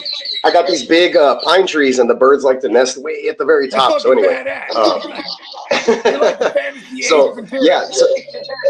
they brought in Braden Smith. So they made all these moves that Houston Texans fans should have been like, hell yeah, they're doing all the things that we needed to do. You know what I'm saying? And for some reason, they still weren't like appeased. They're like, sign a center, sign some guards, get some interior line help. They're not doing anything for CJ. Well, guess what? They went and they got one of the better guards who's still available in the free agency. They got him to a 2-year deal. Specifics aren't out yet. We'll find out what all that turns out to be. Hopefully it's not an overpay. But at this point, this is what y'all need. We need that interior offensive line kind of secured. Maybe go out, get a center or another guard in the draft. Yeah, get CJ some help, run the football. At the end of the season, if you look at the playoffs, the way things work, they couldn't run the football with Woody Marks. They couldn't run the football with Nick Chubb. I think that against the Patriots, they averaged like 1.3 yards per carry. And then they threw the ball like 40 plus times a game, like towards the end of the year. So that's not the recipe for winning football games. I think they want to be a little more balanced to run the football. So I'm happy with the signing. I like it. Wyatt Teller, Texan. And I've been telling y'all they were going to make a move that I was saying Wyatt Teller needs to be a Texan. They need a guard in there. You got rid of Titus Howard. You bring in Braden Smith, who the Colts moved to tackle. He was originally a guard in college, he was like an all-American guard. And then they moved him out. They kicked him out to tackle. Well, that people have been saying like maybe bring him back to guard. I say leave him at tackle because you got Trent Brown, who's often injured as well. So between the two of them, you get two guys out at right tackle. Yeah. Trent Brown and Braden Smith, and then you have Arianti Ursary on the left side, left tackle. So that should be good. You got your tackle solidified after trading away Titus Howard. Then you have your center in Jake Andrews or Jarrett Patterson, whoever they go with. But I feel like go get another center in free agency or in the draft, and we're solid, man. We're looking good again on the offensive line. At least we have some bodies there that have experience. This guy's a 3-time Pro Bowler, Wyatt Teller. So we have guys who played the position and can be there and be accountable. Not like, oh shit, let's move this guy over here. Let's move that guy over here. Let's have the 5th offensive line group start this game and see how it works. Like none of that crap. Let's get it all solidified. Let's get a starting offensive line group and let's gel, be cohesive, run the fucking football and protect CJ Stroud. That's the recipe for winning a Super Bowl. 100%. That's all I wanted to say. Clip that. I'm going to put that on the shorts. Play action. We need that play action to be able to get that shit because we need Higgins and Nico and when Tank come back to go fucking crazy, bro. And fucking Schultz. They just re-signed Schultz as well, bro. They got a high-powered offense. We get that offensive line together, bro. And with the Monty and Woody back there, Paul's like, look, bro, we got a high-powered offense that can. The Monty Woody. Man. Monty Wood, the full Monty Woody. The full Monty. Let's go. Yes. Go world. Boom. Oh, that's a shirt. Come on now. It is. It is. I know I did I never got the Chubb, the Woody Chubb one going, but we'll do a full Monty Woody for sure. Come on now, bro. Alrighty, So yeah, no, I like that move. It was one that I've been kind of waiting for. At this point, I thought the Texans were done in free agency. I thought they were going to look for guard in the draft, but now it appears they may be just drafting a center. So the needs aren't really the needs anymore. I feel like they can do almost whatever they want. Definitely get some depth on the O-line in the draft. It would be my personal take, but they don't necessarily have to spend a first round here or do whatever they want. This gives Nick Caserio a little bit more freedom to move around the board. Turn day 1 picks into, great day 2 finds or day 3 finds like he usually does. And that's what the Niners is, bro. We don't got no 5th through 7th round picks. So with the Diggy Ozua, because we were rumored to be taking the defensive lineman in the first round. Let's call him the So we Diggy can go Ozua. offensive line. We can go another young playmaker, 100%. We can go depth on, you mean on the old. fucking We need all the old guys. defensive end, pass rusher. You know what I mean? We can add to the secondary help. The moves that we have made allows us to free some shit up as well. And Trent ain't going nowhere. I want to say Diamond Joe was like, bro, he just going to kick back until about late July, early August. And when training camps start ramping up, they'll give him his deal, bring him in 100%. Yeah. So, yeah, I Them love the old moves that we've timers been don't making. want to do nothing but go and win. 100%, big bro. I don't need to do training camp. I don't need to do OTAs, mini camp. Fuck all that. I don't want to Yeah, do on that show, when Joe said, yeah, he going to come back till August, I said, well, he going to help Snoop run Death Row because he is Baby Shook. 100%. Oh, my mama. You know what I mean? The new Death Row. The new Death Ooh, Row. I should sign to the new Death Row. No. Yeah, you're right. I shouldn't. No. Fuck no. I know I don't want to go down the same path. Fuck that. That's crazy. I Man. remember when my mama told me. Oh, world. Yeah, man. Rest in peace to Tupac. Rest in peace to Pop. All right. Well, Green Bay Packers are. We got a little bit of a feedback here. Oh, that might be me. Let me put on you.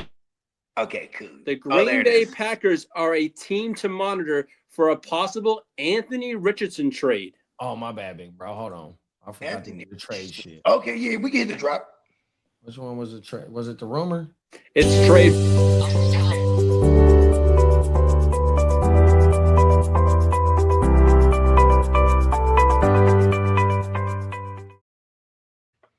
Well, yeah, and also the Los Angeles Rams explored trading Devontae Adams this past weekend while pursuing A.J. Brown. That didn't work out. Well, coming out this morning in the last hour, the Rams won't be trading Devontae Adams per Adam Schefter.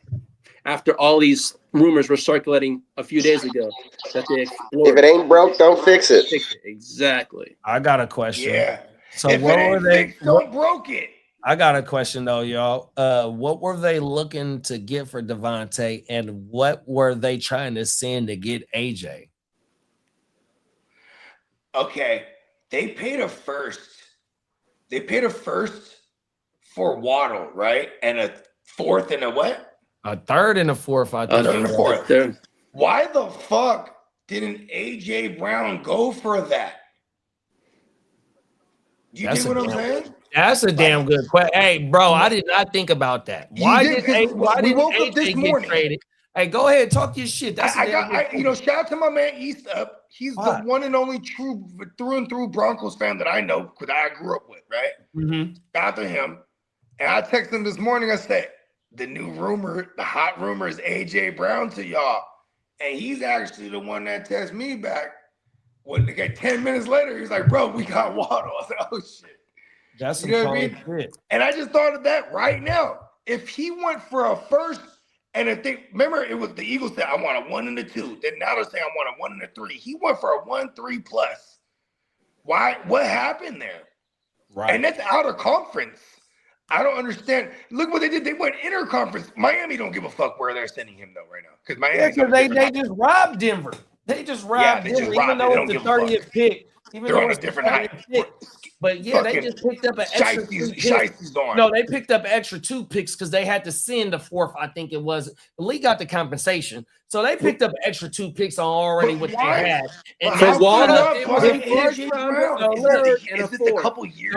So the first and the third are in the top 100 on top of the picks that they got already in the top 100. You feel Miami then swibbed the shit out of them boys. They got rid of that contract because he just signed. They swibbed the fuck out of them. Miami swibbed the fuck out of them, dog. 100%. Okay, look at it, JD.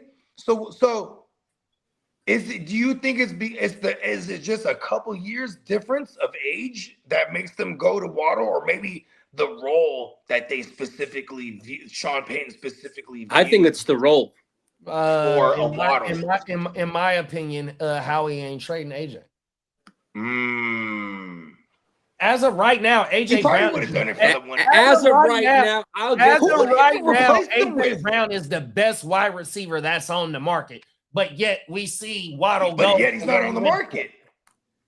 On the block. On the block. There we go. Yeah. But like he's worth what they're asking for. No one wants to pay that. You know what's so crazy, bro? I almost would just pay that if I'm a GM and I'm trying to compete. I would pay that to hurt the Eagles.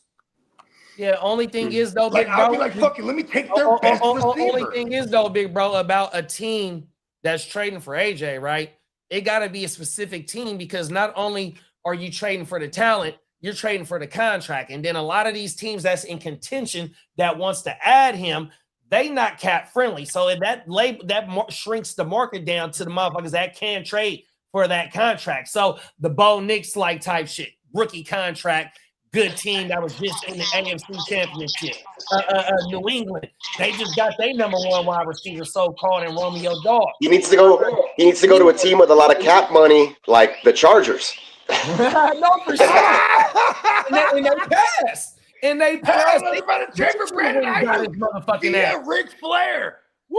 They should have really went and got his motherfucking ass. You know what? If that's the case, if we're saving our money, are we saving it for AJ Brown because he's going to be a June trade? What was the Jennings deal? What was the Jennings deal? What was the Jennings deal? What Jennings? What Jennings? Joanna, man. Jawan? He's not Which been one? signed yet. Yeah, I haven't seen that. Yeah, his previous. He went to the Chargers. It's nothing. No, there's 2 teams involved. It's the Titans or the Chargers he's got to go to, but they have nothing's official. I did pin him for the Titans. Oh, he's a Titan. That's where you go to. That's where you just go to die. He wants $20 million. Here's the deal on Jennings. He wants $20 million a year, and no team is willing to pay him $20. The Chargers. The Titans will pay him $20. Yeah, the Titans have money to do that and just let him die over there. They do that with old receivers all the time. The Titans and the Chargers both said if you come down, shout out to DeAndre Hopkins. There you go, Calvin Ridley. Calvin Ridley. Calvin Ridley. That's not wrong. Who's the other one? Robert Woods. I can keep naming them. Give me the roster. Give me every receiver who's played on the Titans the last 6 years, and they're all those kind of guys. Calvin Ridley is the Walking Dead over there right now. Well, wait, who did they sign? They just signed somebody also. They went to go die over there, the Titans. There you go. Oh, no, he's still kind of young. He's 26. He just turned 26 in March. Early there. Oh, he's on the cusp. If he was 27, I'd say he was going over there to die, but maybe not. He definitely, he's like, this is where I go to die now. He's like, in my prime here. Remember, the Titans suck. That's all I got to say. Now the whole world. Now, as for the Cleveland Browns, the Chargers, and the Rams have called about J.J. McCarthy's availability. JJ. 9. That motherfucker gonna go for an 8th round pick. Hey, Clark, Damn. so we get the Hollywood Batman. Hollywood sign. Now we got the Hollywood Batman crew. Now the 49ers are exploring a scenario sending Brandon Ayuk for Luke McCaffrey. Whoa. Fuck it. So we're going to have the Do Bosa it. brothers and the McCaffrey brothers. There you go. Fuck it. Fuck it. King says That's good salute for the locker room. Yeah. And we got he's on fire in the building. Salute. Talking about that old line, What's man. up, Brandon? Let's go. Hey, yo, Brandon, we did it, bro. We did it. Come on now. We did it, bro. They signed him. As for the A.J. Brown situation, the Eagles are expected to explore trading A.J. Brown to the Patriots in early June. Wow. And the reason why is because they take a dead cap hit of $46 million right now. In June, it's only 16. Oh, so if they take draft compensation, then the draft compensation won't be till next year's draft. And the compensation would be a first and a third round pick. That's their asking price for AJ. Yeah, but see, that's the thing though. Like, right, they still have a good roster, even though they lost Dean, they lost Reed Blankenship, Jalen Phillips off the defense. Please forgive me, I'm missing a couple of other pieces. But yeah, it's like they still not too far from competing for that division title. They are the first team to go back to back in 20 years in that division. You know, I mean, you still got Vic, you still got whatever that coach name is. He's a fucking weirdo, in my opinion, 100%. But and you bring in Sean Mannion. I love the Sean Mannion move. So just all along, to me, I think the AJ Brown shit is like, bro, y'all still contending, and y'all only 2 years away from winning it all. Hey, you ever apply for a job that you didn't have the actual qualifications for? 100%. Right. And all you want is the interview. You know what they say, right? They go, bro, you really could be a guy here. I love your resume. Only thing is you have no experience in this role we're looking for, right? Here's my thing. How the fuck would you ever know? Like, how do people even build experience then? Right. Facts. Right. It's like you got to get a shot somewhere. And I love that the NFL, even Howie Roseman, because Howie Roseman is old school as far as today's GMs, right? Because he's long-standing. Pause. That sounds really crazy. He's been around for a while, so he is definitely old school. But he still can adapt to what's going on, right? He's like, all right, give the youngster a shot. Otherwise, we wouldn't know. And you know what that's a version of? Kellen Moore. Because Kellen Moore was the former QB backup who became OC. Boise State. And until someone gave him a shot, you wouldn't know what he was as a coach to build the resume. So it is kind of funny when they go, oh, he's not qualified. So I love that you keep highlighting that this Mannion thing could be an actual, and it could be an actual impactful hiring, because look at what Howie Roseman has done. He gets the Super Bowl, loses against the Chiefs, goes back. And then because they got the Super Bowl, he loses all his fucking coordinators. That next year they're 1 and done in the playoffs. The following year they bring in Kellen Moore and Vic Fangio, and they're like, all right, we're gonna do this correctly.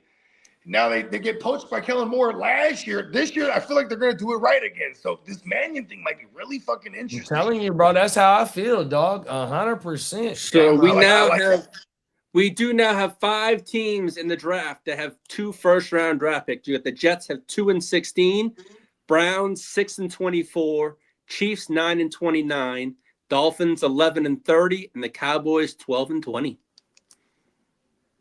I bet y'all get somebody first round for Bones. Come on now. Hey, it's gonna be some of the homies' first time meeting Bones in Vegas this year. Sure. And they be asking about Bones. Hey, remember Bones is not on the block. Hey, remember Philly Dim was asking about Bones, or somebody was asking about Bones on Facebook Live last week, and we like, man, that motherfucker gonna be at the draft. Oh, everything. Real talk. Bones. Yo, it was Dub, wasn't it? I think it was It was Dub. Dennis. Oh, No, it's it was not. Dennis. Oh, it was Dennis. Yeah, he was. Because out of all this time, Philly Dan barely noticed Bones at one point. He's like, "Who's that in your background, bro? He's creeping me out." I was like, "Oh, that's Bones." Oh my mama. Now, as for I tell Philly Den, I said, bro, you're gonna have to do an interview with it because that's what we all gotta do, bro. Oh my mama. Dennis might not like dead Bones is people. gonna be doing it big in Vegas. He might Come not on like now. dead people. The whole world. Now, as for free agent interest and player connections, the 49ers have serious interest in Joey Bosa. Juwanna Man Jennings is linked to the Chargers and the Titans. What? David Njoku is linked to the Eagles, Titans, and Dolphins. Well, you can remove the Eagles now. Yeah, the Eagles. Yeah, that's correct. Now, You had that was like you sent that like the other day too. So that now was probably, like, a couple Jonnu days ago. Smith is linked to the Patriots. Isn't? Is. Okay. Now, as for the Saints, no teams have called about Derek Carr. Actually, hold on. Jonnu Smith to the Patriots would be badass if he wasn't going to be if they weren't going to be vulturing each other with him and Hunter Henry. Like if Hunter Henry's not there, that's fucking dope. Because him and Hunter Henry are basically the same. The only difference is fat yak when it comes to Jonnu. Zero, almost negative yak for Hunter Henry. Yeah. Now, JD, do you have the draft drop?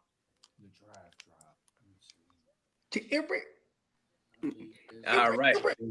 The Tennessee Titans are expected to take. You wanted to do league business? Hold on, Lee. Yes, sir. Be patient. How about league business? League business. That's right. There it is.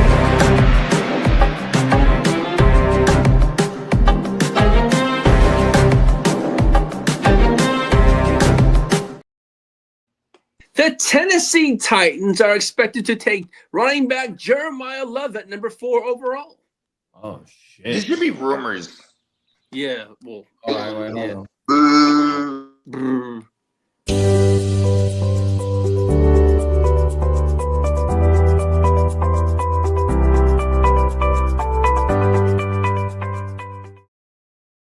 Here for we the go. Las Vegas Turds. I was booing the Titans, not y'all. Yeah. The Titans. No, I As for the understand. Las Vegas Raiders, No, run it back, Lee. Run it back, Lee, with the Titans thing.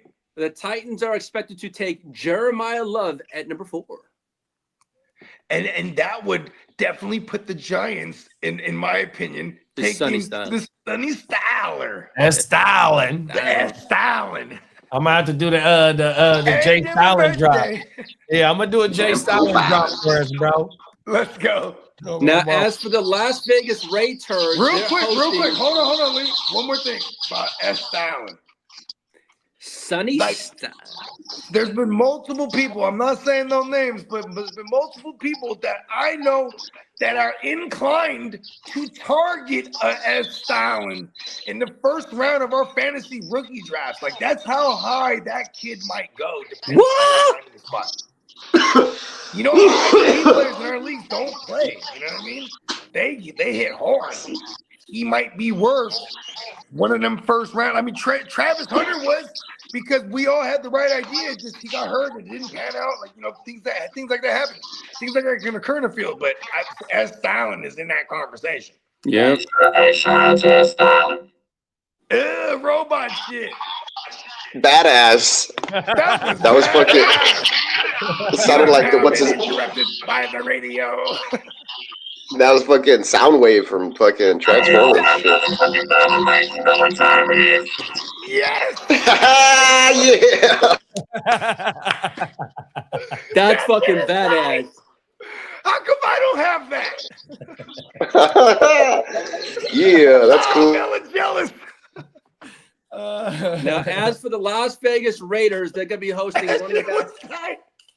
Bogart is super jealous. I want one now. I'm gonna get you a voice box It's a for good Christmas, bro. I'm already annoying as regular Bogart.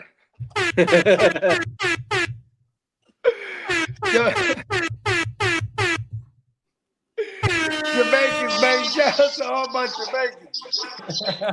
Shout out to all the Irish Jamaicans. St. Patrick's Day. The Irish Jamaicans. No, I'm serious, bro. You know that's why Jamaicans have that accent? For real? Look it up. No way. Look it up. We won't go into the details right now, but look it I up. can automatically assume Irish people are the ones out there who have like 12 jobs. I gotta go on mine. I gotta go to work. I got 12 jobs.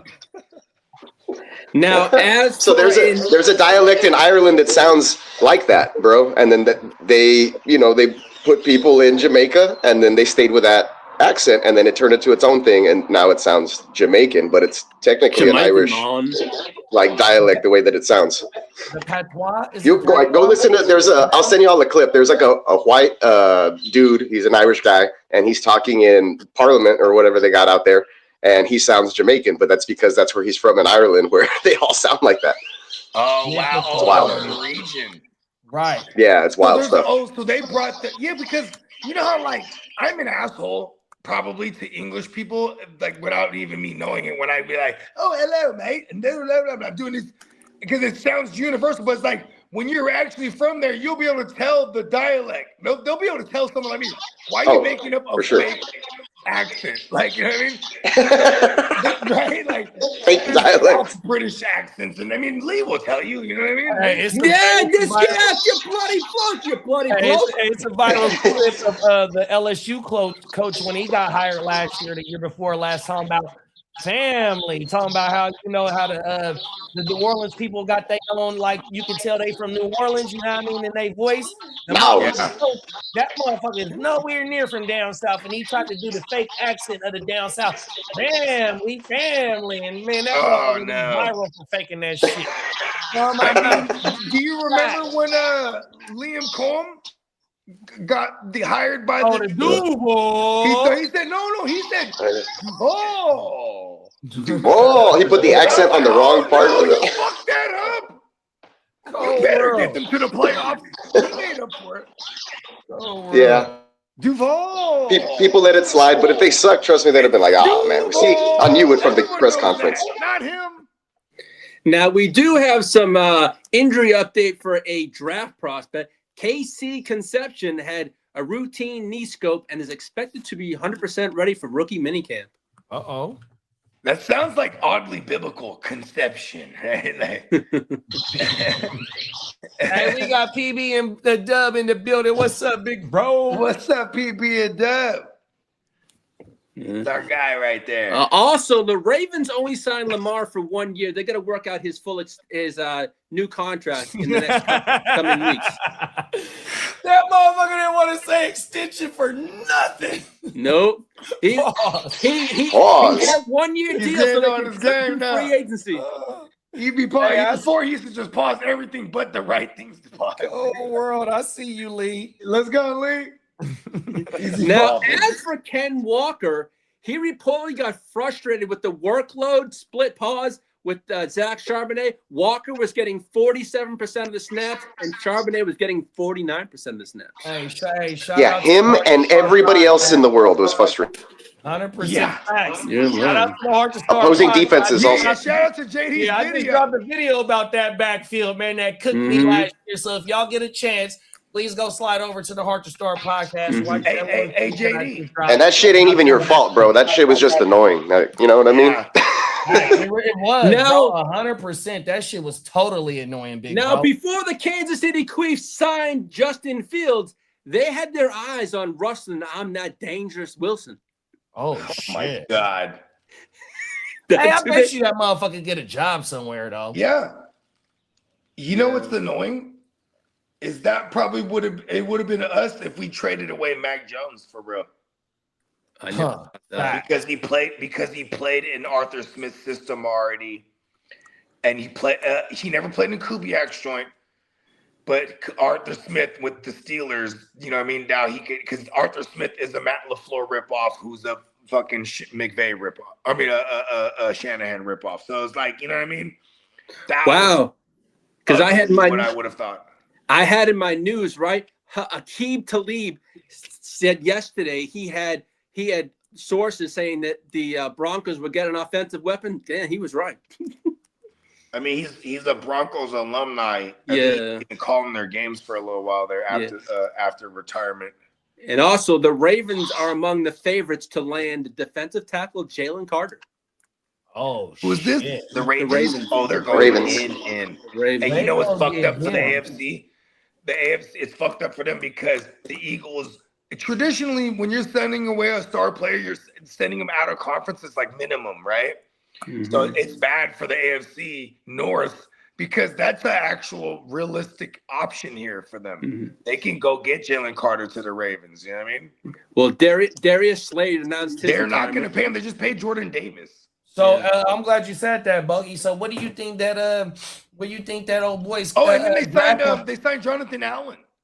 So I feel like they really are going to move Carter. I know, but what you think that his draft compensation? I mean, his trade compensation. It'll be like they're gonna shoot for a second if it's Howie Roseman, and they'll probably settle on a third and then a fourth, like sending a third and getting a fourth in return as well. You know what I mean? Like a So 3 and a look, 4. so you backed out of the Max Crosby deal. You was able to go get Hendrickson. Now you finna bring in motherfucking Carter. You don't got to give up no first round. You might be giving up a day 2 pick to bring in a first round pick to add to that defense that you got some loaded players over there. Hey, shout out to Eric DaCosta and the motherfucking Ravens organization. The Ravens is doing it, bro. And if you want to look at it from the diabolical scope of Bogey, right? Bro, they didn't even want Max Crosby at all. They probably had some kind of inside information, so they're going to send the trade before anything's legal. Mind you, that trade happened a week before it was legal to do so, like as far as sign it officially. So it's made official, quote unquote. Then they have this week, and they go, you know what? He didn't pass the physical. Fuck him. Deal's off. And then it completely destroys anyone in their conference from trading for Max Crosby, essentially. No facts. His value because they paid up 2 first rounds for Brett. Wasn't nobody else doing that shit. 100%. So his motherfucking value then went down 100%. So if he gets traded, it's the NFC team, in my opinion. If that happens, if so, I think the Ravens successfully destroyed Max Crosby's value for anyone to trade for him. No, sure, I agree with you. Yeah. Well, for it to make it worth it for the Raiders to do so, because Chargers will send 4th and 5th and bullshit at them, but like anything that the Raiders want, it's not going to happen anymore. You know what I mean? Well, Chargers free agent Najee Harris rehab is progressing well. He's expected to get a prove-it 1-year deal worth about $3 million. Yeah. Where's that thing go? Najee. Come on to the Niners. Fuck it. Come back to the Niners. As for Tyreek Hill, is expected to be ready around week 4 and could sign later in the offseason. The teams are to monitor are the Chiefs and the Chargers. That's about it. Yep. Who said who you get that story for that motherfucker gonna be ready about week 4? Oh, that came from Palisaro. Oh yeah, shit. He's bad. That motherfucker trying to get back, boy. Now, as for the Buffalo Bills new stadium is here's what's almost crazy. Hold on. We need to make sense of that. Why they say week 4? You know why? It's because he's set to get another surgery, and that's the best case scenario for him. Yeah, put him on the pup. That's the best case scenario. Mm-hmm. Hey, I'll be right back, my G. Wouldn't they put him on the short-term pup then? No, he's not on any team right now. Oh, no, but if he was on a team, no. You would never sign a player that's not gonna pass a physical. Oh yeah, that's true. You dig what I'm saying? Mm-hmm. Hello, Max Crosby. Just like Max Crosby, exactly. That's what I was thinking. Yeah. Let alone trade for one. So in this case, Tyreek's gonna wait around till he actually is able to pass the physical, and he's gonna pick and choose where he goes. It's gonna be like a November thing. It could even be a playoff thing. On God, like that's how bad it might be for Tyreek Hill. Mm-hmm. You know what I mean? Yeah. And the Chargers, that's a team I've been pinning Tyreek Hill with y'all. And what have I been saying, Lee? It'd be like a November thing. And yeah, you did. You said like a Thanksgiving thing, yep. And it'd be like the Chargers because he's actually played in that system life after the Chiefs. You know what I mean? With Mike McDaniels. You know what I mean? Now, as for the Raiders, they're interested in bringing either Joe Flacco or Derek Carr to mentor Fernando Mendoza. I feel like it would be Joe Flacco just because if it's Derek Carr, you have to trade for him. That means he has to unretire. Then he's active with the Saints, and the Saints are going to want some kind of issue. Now, as for the Buffalo Bills, hold on, bro. So that's why I think it's Joe Flacco, because you're going to go have a veteran in there for Mendoza, and Mendoza's more than likely a week 1 starter. Like, I don't think they don't not try to hit the ground running with the kid. You bring in a Derek Carr. Derek Carr's on a self-righteous mission. If he gets back to the Raiders, he's going to try to fucking be like, yeah, this is my redemption now. And he's going to try to win it. He's not going to be any helpful for that kid, in my opinion. And the only reason Derek Carr is even in that conversation is because he played with Kubiak, who's the new head coach now. That was the last coach he played with. You know what I mean? That's true. I think it's actually going to be Joe Flacco. And the Buffalo Bills' new stadium is nearly finished ahead of schedule for the 2026 season. I could see them getting a lot of primetime games with that new stadium, probably. They already get enough primetime games, bro. Yeah, that's true. Like, that doesn't make a difference. No. They don't go, oh, the Browns got a new stadium. Give them more primetime games. No, I could see them getting an opening game, though. Like the opening week, primetime. Against the champions? That might be because they're in who's the reigning champion? The Patriots. No, it's the Seahawks. Seahawks. If we don't have them on a schedule, if we don't have them in rotation, then that's not going to happen. They're not going to put them on. Yeah. And they wouldn't put, and on God, they're not going to put an opening stadium in the first week without doing anything other kind of prior events there, because we've already seen that happen with the Raiders Stadium when they started doing events. Remember the wrestling event they had there? Oh, yeah. And all the shit flooded. Like, these new joints, they're just not. Listen, there's just the Bills is different though. They're gonna have 5 primetime games no matter what. You know what I mean? Exactly. A new stadium maybe gives them a 6th or a 7th. You know what I mean? And that would be insane. Yeah. And Darius Slay retired also. Because there was only one Super Bowl team champion, Darius Slay. He got one. It was good for him. There was only one team he'd play for, and that was the Eagles, and they did not. That was it. He played for the Lions and made his hay. Yep. That's where he actually made his name. Then he went to the Eagles as a smart move to go chase the actual ring, because he was trying to home grow with the Lions, and it is kind of crazy because he was really good. He was the guy that your Jefferson didn't do well against. You know what I mean? Like, hey, Peacock, have a great time at the rodeo, buddy. For sure, Peacock. Yep, head on over to neonpeacockmerch.com. Yeah, extended sale in this thing. Yes, sir. What else you got for me, ears? That's all the ears to the motherfucking really streets is. got. Yeah, so you know what I mean? We'll big kick it for till the fella gets back, and we'll start winding this thing down. You know what I mean? The draft? Where's the draft at right now? What round? We're around 30. We're around 40. We're about to close up round 41. Nice. I think we're entering. My last pick was at the end of round 41, so we're probably in round 42 now. Nice. So we'll probably be done. We're an hour long clocks right now. So there you go. So we're about to close this thing out, and if not today, tomorrow. I'm sure. Nice. We got 10 rounds. There you go. 10 rounds left, yeah. And with an hour long, am I ambitious? A day or two, kiddo? What are you thinking? We already got some dedicated autos, so we know those will go by real quick. We got probably right now we'll see 4 off the board in a matter of minutes. Who's it on right now? It's on Retailman, and then okay, we're on the flex. The other 2 are autos, and then it'll be back to me, Mayberry, and then you. Yeah. All right. Here, let me throw it up. So the guy on the clock, he actually has Drake. He has Drake May and somebody. I forget who his second QB is. But the reason I'm bringing this up is because my last pick was Josh Dobbs, because I've been angry for about how many days since this guy took Milrose? Last week? Why the fuck did that guy take my Jalen Milroe to back up my Sam Darnold? So I just been figuring out different ways to grab things that I can package up. You know what I mean? You got to make a trade. Yeah. And so I started with taking his backup. And I'm like, listen, you got a mobile QB over there.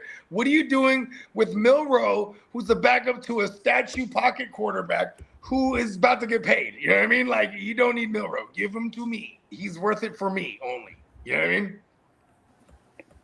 All and right. I need to figure that out. 41. We are at the back end of 41. Well on our way to the finish line, but still, for me, I keep seeing the rounds go by, and my queue. I got this queue that I built probably like week 3 that I'm just kind of like sitting on, and I occasionally will go through just to due diligence to make sure I didn't fuck up and miss anyone. But for the most part, this thing has stayed steady, and I've got just enough to finish it off if all goes smoothly. I don't know. I've come to conclusions that the defense, if you knock it out early and you square it up, then you can get the discounted offensive players in these startups. This one's a little bit different because you are picking rookie picks, and the value of picks we don't have. Hey, kid, Albert's got a question. Do you like McBride over Bowers? Yeah, absolutely. Okay, I've been thinking about this. I'm with you because I love that it's Mike LaFleur. And we're looking at Jacoby Brissett again. I fucking love McBride, right? Here's my case for Bowers. If they don't get anyone notable out at receiver, they brought in Jalen Naylor. Cool, good job, right? But it's not like where we're worried about Bowers. He's already going to be the number 1 target, and he's a tight end. When it comes to rookies, they tend to lean on the tight end naturally as a safety blanket. Then you have Gary Kubiak. So there is a case to be made if you want to look at preference. I think Bowers, if he didn't get injured last year and he still did Bowers things with whatever QB it was, we would have been,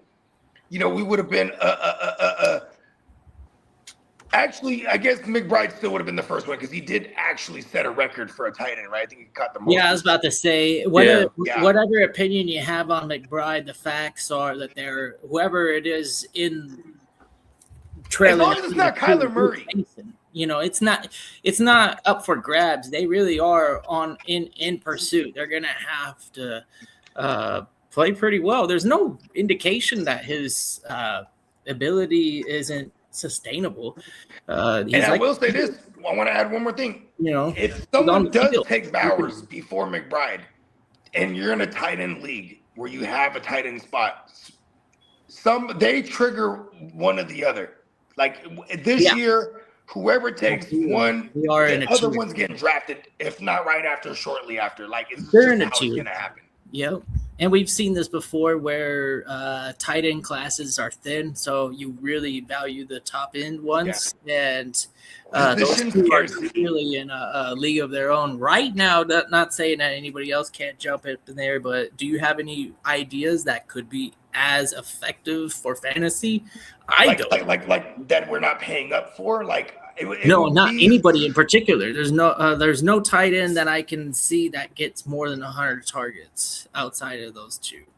I mean, if there was a case, I think I can make one. I think I'll make a case here for one. Kittle? No. Fergie, yeah. Yeah, because they throw a fuck ton over there, and if their defense, but this time they have Pickens again, and Pickens absorbed all of the production that Ferguson ever had. Yeah, but Ferguson. Well, the reason I'm saying is because Ferguson was still up there in at least target market share. Like he's still, I want to say still 20%, if not a little over 20% target market share, which is not bad when you're looking at just the tight ends in the landscape period, like as a whole, right? Tight ends is really bad. Pause. If you look at tight ends in the landscape as a whole, that sounded crazy. The tight end and hole and all that stuff about football, it is a whole pause situation. That's why I kind of ignore it. I'm like, man. That's why I designed our league. They have no tight end spot. It goes right over my head because I'm like, man, that's just football talk to me when I hear all that fucking weird, quote unquote, gay stuff. The pause talk. Pause. The pause talk. Yeah, the pause talk. That's what it is. Yeah. I like that you said it. You got to say East Coasty too. The pause talk. The pause talk. It comes from the East Coast. Hey, pause. It comes from Harlem specifically. Pause. I gotta get probably. I'm thinking a green one, a white one. I like the white on white. I think you're right about that, Bo. And then here's the thing. Oh wait, you know what they stopped doing? They stopped giving us the white on white. They don't, because I kept ordering white on white stuff, and more than a few times they would send me just nothing. And they'd be like, "Oh, we put it on there." No, you didn't. Send a picture. Oh, I'm sorry. We had an issue. We don't do white on white at all. I said, "No, yeah, you do." I sent them the other joints because I have 2 white on white T-shirts because I ordered them at the same time because I thought that was badass. Like instead of a white tee, it's a white tee with a thing on it. What if it was a like a mistake on their end and they're just trying to throw a front? Well, here's the thing. So I went back and forth with them for like a month, and then they're like, so they just reimbursed me and they give me credit, and they're like, we apologize, but we're just this is how they phrase it. It said our design artist has now chose to not do white on white anything anymore. And I would imagine because when you're peeling off the thing or you press off the thing and you peel it, it might not be as like, you know what I mean? Oh, scrap that, do it again. Like, you know what I mean? They might be running because they immediately took the black on black off after I got a couple black on blacks done. You know what I mean? I got 3 black on black shirts made, and one of them, it had like some white lining around the line thing. So whenever they peeled it or whatever they did, pressed it, whatever, they had some of the lining. I was like, hey, and it looked cool. Song, he actually ordered a black on black. And when I showed him the 3, he chose that one. He's like, oh, this one looks cool. Because it did kind of come out looking cool. It's like GWN all black, but it had some white lining on it. Like it looked like on purpose. Yeah, I don't even know why they cheesing out on the idea. Like, it ain't your fucking shirt. Just follow orders. You know, it's like right? The customer's always right. But you know, like shout out to Threadless though. Why not even just throw it into the machine? There's no way that the machine is gonna fuck up because it's got a different colored T-shirt. That's some bullshit. Yeah, I don't know. I think it's the quality after it's because they when they did press it for me, the first 2 the one time I ordered it. Oh, okay. I can see I can see where you go with this, where because yeah, never as far as quality control goes, returns and shit. You're like, they might have pressed up 5 or 6 of them until they got the good motherfuckers gotten like 4 orders for one price. Yeah. You know, like he's only paid for 1 T-shirt and it's got like 5. I might have ruined it. I might have been the one guy who ruined the white on white and the black on black. You may. You know, but you got lucky. I don't know what they were thinking when they saw it, but if you thought it looked good, why didn't they think it looked good? Watch, I'm gonna go grab the white on white. You know, all of a sudden they just go, man, nah, we didn't like that. Well, for what reason? What would you not attempt to fulfill the order that's placed when some sort of machine standards with ink and fabric color, there's no way that would interfere and not just that, at least just fulfill the order and give the customer what they want. That's ridiculous. Just get a blank T-shirt, like that's a slap in the face. If anybody has that type of experience, I don't blame you for going all out and making them fix their mistake. That's a slap in the face. Pretty much, yeah. Agreed. But actually, with that website, I've gone through neonpeacockmerch.com more than a handful of times, and I've also used that same website. So there's a lot of different artists on there that I've come across and appreciated their artistry. Anyways, it's I can't like it just boggles my mind that company would choose to go that route and then use that as the excuse. It's like, oh yeah, we did. I was like, well, clearly not. I'm communicating with you that it's not here. Why are you arguing? It's like, and then you're like, okay, well, what did you expect? It's white on white. I said, well, what I expected you to do is put a white logo on a white T-shirt. You know, what more did I need? It's like, well, that's what you got on your work order. Why didn't you fulfill it? This is ridiculous. You must don't want no motherfucking money. You don't know nothing about the business side of fulfillment, man. You got to keep the customer happy. You can't just pass off a dumb idea in your head and totally neglect it and say, no, it's your fault. It's like, no. You ain't never lied, big bro. Them facts. Yeah.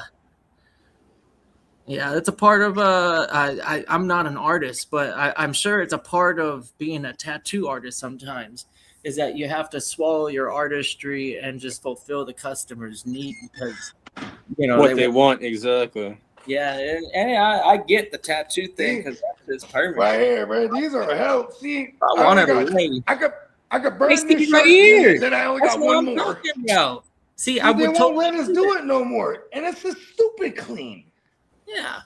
Dumbass clean. That motherfucker is nasty. It is, right? And they don't let us do the white. Because of me complaining so much, they're like, we're not gonna. We remove the white on white options now. I'm like, dog, damn it! Wow, what a lazy excuse. You didn't remove shit. You just finding a reason not to fulfill the order or make up for their error. They're trying to proclaim that there's hey, don't worry. I got the heat press in the house right now, man. I've just been waiting for the right time to get this shit set up and get that shit going. So, hey, I can print up the white on white GWN shirts 100% once I get done. I got the heat press in the house. Oh, my brother. Yep. Come on now. 100%. Especially in Vegas, it's hot. You gotta wear them white T-shirts. 100%, bro. Them is facts. That's how I'm coming this year, bro. Pause. Couple of jerseys and a couple of white tees, and maybe something to go out in. If we step out to go, I don't know, but just something to step out in, and just in case if we do decide to do that. Yeah, I'm bringing a polo shirt just in case. Right. Facts. Yeah, I do want to say one thing. Shout out to Threadless and NeonPeacockMerch.com. Phenomenal quality, and I think that's what the standard they're trying to hold. Come on now. You know what I mean? They don't want to send things out where like multiple complaints be made by one individual. That's what I was thinking to say. Because I am annoying. You guys see how I make all my decisions, right? So it's like, you know how annoying I can get when I'm really specific? Peacock just says, I'm thinking about... Here's the thing is, go ahead. Peacock goes, I was thinking of moving my site. Yeah, no, he definitely, this has been in the conversation, actually, for the better part of since this year came around. But NeonPeacockMerch.com right now, it's always going to be NeonPeacockMerch.com or some form of that, right? Right now, the hub we're at, phenomenal products over there. I'm talking about like, especially right now that the sale, taking full advantage of the 40% sale. I'm gonna definitely get a whole rainbow of colors of some GWN shit. I need a refresh. Yeah, I love the simplicity of any kind of our plain Jane shits. I love also the complexity of Neon Peacock's of designs. You know what I'm saying? I love from every angle, but I'm like a plain Jane more often than not. Like I love the Austin 316 because of how plain it is, right? So like, or even the NWO, so, you know what I mean? That's why I made our GWN, or I requested Peacock to design the GWN logo to be reminiscent of the NWO. Because, as a matter of fact, we were at a sandwich spot, which I was at a sandwich spot with JD. And when they were like, "Oh, whose sandwich is this?" And then he points at me, that guy over there wearing the GWN looking NWO shirt. And like, you know what I mean? Because that's how iconic it was. It is. Thanks. I need a polo shirt. Like, One of the real ones. It's like, Logo. hey, I don't know what that is, but that shit is MW, but it's Come on now. You know what I mean? Exactly. Like it's recognizable, and it's also ours in that aspect because it's not, you know what I mean? And he's kind of like a mirror image almost. If you think about it, a big G and a O, they ain't too far away from looking the same. Yeah, I mean, we basically modeled the exact same things, so to speak. Yeah, it's like And, mirror image. but like, go back to the Gimme Money Network. If you look at it's the lowercase G, the big M, and then the lowercase M. You know what I mean? Because I just love the way that looks aesthetically. You know what I mean? So it's the same thing with the GWN. But the iced out, like one day we're gonna have, like when everyone that looks at our homepage and you see that GWN logo, one day we're gonna have some pieces like that iced out in this motherfucker. Peacock says I'm taking some cowboy boots to Vegas. Let's go. Come on now. Let's go. Hey, Rate the next one, you know what Lee. really kill it? Shorts. I'm gonna and buy cowboy some boots. Python No one snake does skins that. ones for my birthday. Hey man, shout out to Peacock. Come Oh, you on got now. the sheepskin, John? The snake skin. Oh, the snake skin. Python. Oh, you got the rattlesnakes. The python. The pythons even. Cold world. Hey, look, I'm shit. All right, fuck it. I'm wearing. Dennis says beer number 5 is being cracked as we speak. Come on Hey, now. Dennis, I'm barbecuing that. So that when I went on my cat mission, just Yeah, you was firing the grill up. Oh man, I'm 20 minutes into it now. Talk that shit. Let's go. I got you know what I'm saying? chicken We wings rocking on the this St. Patty's Day. Fuck. Hey, has anybody got a chance to see what I did on the grill last night? Oh, what? Oh, Is it on- Repeat that. Yeah, it's on the ground. Oh man, so we did some Pull that thing thin, up. Pause. we did some thin damn, I forgot what cut of the steaks it was. Then wifey put some shrimps on the kebabs. Yeah. And then we had the little thin foil tin, and we put some Dungeness crab on the grill in the foil really tin good. with hella butter and hella seasoning. Oh. And the motherfucking crab had that smoke taste on it, bro. Yeah. Go look at my Instagram or my Facebook, bro. That shit is popping, bro. We had a good time last night on the grill, bro. Hey, you know what's hella crazy, bro? It's like there's the farmers, and then there's the motherfuckers who go to the sea for the food, right? Like, you know what I mean? Shout out to all the fishermen, bro, because man, that shit crazy. Like, I didn't Bruh. realize Omnivore. I'm a fucking omnivore. I eat it all. all of it. Yeah, I'm gonna send the video to the group chat. I am Oh a my human mama, watch man. this crab, bro. This crab was going crazy last night, dog. And I didn't even cover the crab. I left the crab uncovered, so all the smokiness got inside the crab. Yeah. I'm gonna pull that shit I'll be up right right back. now. Oh my mama, watch this shit, my G's. That butter Cajun or Yep, Cajun butter. So what it is it's called Riles. The seasoning is called Riles, right? So I got that. no, yeah, he's a barbecue pit master, right? Oh my mama, big bro. So just like remember how me and you was talking about Ace Hardware about a few shows ago. Mm-hmm. So that's where we go get our seasonings from for the grill, right? So Yep. I had to go out to Woodland yesterday because one of my, and you know about this, kidda, I got Travis Credit Union as one of my banks, right? Okay. So the closest branch to me is in Woodland, right? So I had to go out there, boom, some motherfucking Ace hardware store right next to the bank, right? So wifey like, bro, we need some garlic butter, which is the Ryle seasoning. So when I go in there, I go get me some wood to I forgot what wood I got to put on top of the coals to smoke because we was talking about that last show. And boom, when I see the motherfucking seasoning that we usually get, bro, they have a Cajun garlic butter seasoning. So we not only did we put that on the crab last night, we put that shit on the motherfucking shrimp and the steak we seasoned with it. Oh bro, that shit was so motherfucking fire last night, dog. Oh my goodness. It's called the Riles. You know about the brand, but it's called. Man, I'm gonna go get the thing right now. Fuck it. You're right, Man.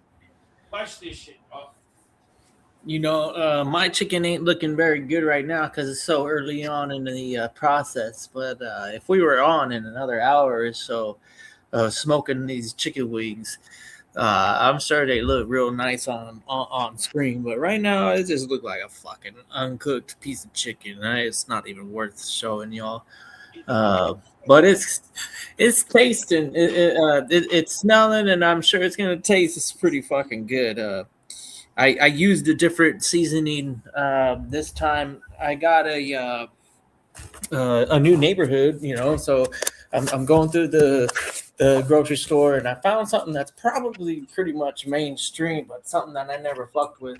But it's called Rib Rack, and I just got the all-purpose grilling seasoning, and I threw that on the chicken, and then tossed it, and then threw them on the grill, and then cracked some fresh pepper and closed that lid. And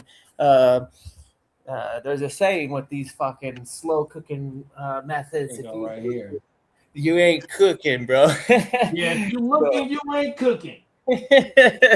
So I'm keeping that thing closed. I'm keeping my eye on the temperature. It's sitting pretty nice. Cajun Creole garlic butter, Heath Ryle. Ooh, yeah. This shit right here is a cheat code, big bro. Yeah, he literally has, I think he's known to have more pit victories than pit competition victories than anyone around right now. There's another guy in New York City that I started finding New out. York City. Man, I know. New York. What is that? That the Pace commercial? My bad. Yeah, you're right. The Pace, canny. Hey, you know who else got some talking good about? seasoning? Were they trying to make Dano's? I like Dano's seasoning as well. Oh, yeah, Dano's. So he got his own. He got a lot of flavors, but where I'm at, you don't get a lot of. You only get like a few of the flavors on everything. Hey JD, keep a tab out in your mail. Oh yeah, I'm gonna go check that shit today, big bro. I remember you saying that. Oh my mama. I picked up a new one this time. It's called Rib Rack. It's just an all-purpose seasoning. So I threw it onto the wings. My girl don't like too much spice, and it looks like a Mrs. Dash on steroids with the fucking the turmeric or whatever that yellow seasoning is. We put turmeric in our smoothies, in our juices as well. We should find out pretty soon. We do turmeric shot. So wifey make turmeric shots with cayenne pepper. The cayenne pepper mixed with the turmeric, it brings out. Damn, I forgot what the fuck she said. It brings out though, bro. Cayenne pepper and turmeric brings some healthy shit out in you, bro. Oh my mouth. Wow. Yeah, I believe it. A lot of Indian food has turmeric, the saffron and turmeric. Man, that shit's like fire. Come on now. We should see her on the draft. Who we're gonna get for Hard Knocks? Oh yeah. And they changed the rules. It doesn't got to be a non-playoff team. No, it's gonna be. It's now gonna be divisions. I think it's gonna be AFC West this year. Because it was the what was it last year? It was the Cowboys division. It was the NFC East, I believe. I think I saw this year possibly could be. It's an AFC division. I don't know which one though. It could be the East or it could be the West. I don't know. God, hopefully it's not the Chargers. West side, man. West side. Hey, when I went to go grab the seasoning kit, and wifey was like, "Brett, you got to throw something on the grill today." I know, man. I'm like, I got to do the weather's too nice. Hey, I don't know. I'm a fucking night shift motherfucker. So 87 degrees right now at 11:30 in the afternoon on a March that's a little bit too much for my ass. But it's like the evening. That's perfect. Oh, everything. I needed to drop another 20 degrees. Shit, it's gonna be 95 here on Saturday and 95 on Sunday. You're in Texas, bro. That's like I know. Yeah, but you say it like it's not. No, because I woke up yesterday. It was 17 degrees. Texas. I woke up yesterday to 17 degrees. Oh shit! That's what below fucking freezing. No, it was below fucking freezing. God damn. And now it's gonna be 80 the gay? Yes. I said 80 the gay. That's Pause. No wonder you guys get the tornado. I'm surprised it don't just occur locally. You don't even need Canada's help. What the fuck's going on at night? I know, right? Hold on, Canada be helping us out with tornadoes? Oh, they're the culprits, Smokey. It's all because of Canada and the Gulf of America. Now we could have blamed it on the Mexicans, but now we got to blame it on Americans. The Gulf of America. It's ours now. Oh, I forgot that. Yeah, that's right. The Gulf of Mexico, my whole life. Trump said this is the Gulf of America. Yeah, I know, right? It's the Gulf of Mexico. I don't know. That motherfucking Trump is a burnt out motherfucker, dog. He is burnt out. Yeah. This is the best we goal. tried as a nation to hire somebody that's not a fucking politician, but damn, they sure do get a politician-y very quick. You ain't lying. Them is facts. I'll be right back. Minnesota did said just got a notification flights went down to 2:30. They started. Yeah, I've been tracking mine. The fear, I think it's a lot of fear because there's some like TSA bullshit going on where No, Dennis, I'm waiting for mine till June. I'm not. Yeah, I'm touching driving. it right now. Wifey said she wants to fly out there, but I'm bringing all the equipment, and I don't trust my equipment on the plane. Hell you know no, what I I mean? wouldn't do that. I'm driving this year, bro. Again, wifey can fly, bro. I don't the mind taking TSA that is drive. thinking about striking. Then they got like, what are they going to do? Are they going to during the time of war? Are they just going to be free and easy about who gets on an airplane? Basically, we're in the same situation before the last. You know that ain't going. And you know what, Gangrene? And I hate to say this, and I know this ain't the OJ and the blunt for breakfast, but I think your sleeper sale's already here, bro.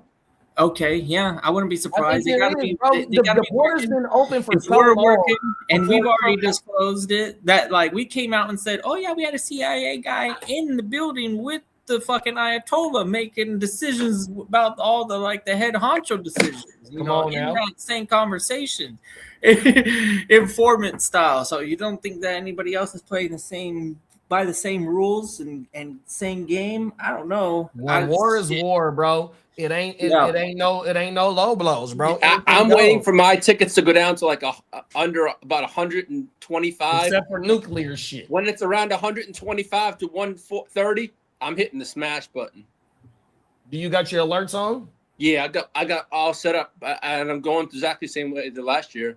Is there a tool where you can utilize and get on each airline you can sign up when it hits your target? Yeah, you can sign up on each airline has the thing you can set it up with. Yeah, that's pretty cool. Huh? And you can get daily or weekly emails. I get like daily, so I can see it. Oh, okay, yeah, I've had those ones. It fluctuates crazy, but the attitude of the whole flying thing right now, because I'm fortunate enough to not have to even fly. Like I could drive too if I wanted to. Might end up doing something that way just to be safe. Yeah, I'm flying too, bro. I can't trust my equipment on there. But I'm gonna have to do it when I do the draft the following week, though. Is put my shit on the flight, though. But I'm putting that shit on the carry-on for sure. For sure. Yeah, I guess I still have time to think about it and wait for everything to pan out. I've procrastinated on air flights and panned out to be okay. I wasn't struggling to find a flight or paying like an egregious amount of money, especially Vegas, because it's just all day, every day planes flying to Vegas. That shit's pretty easy to get to.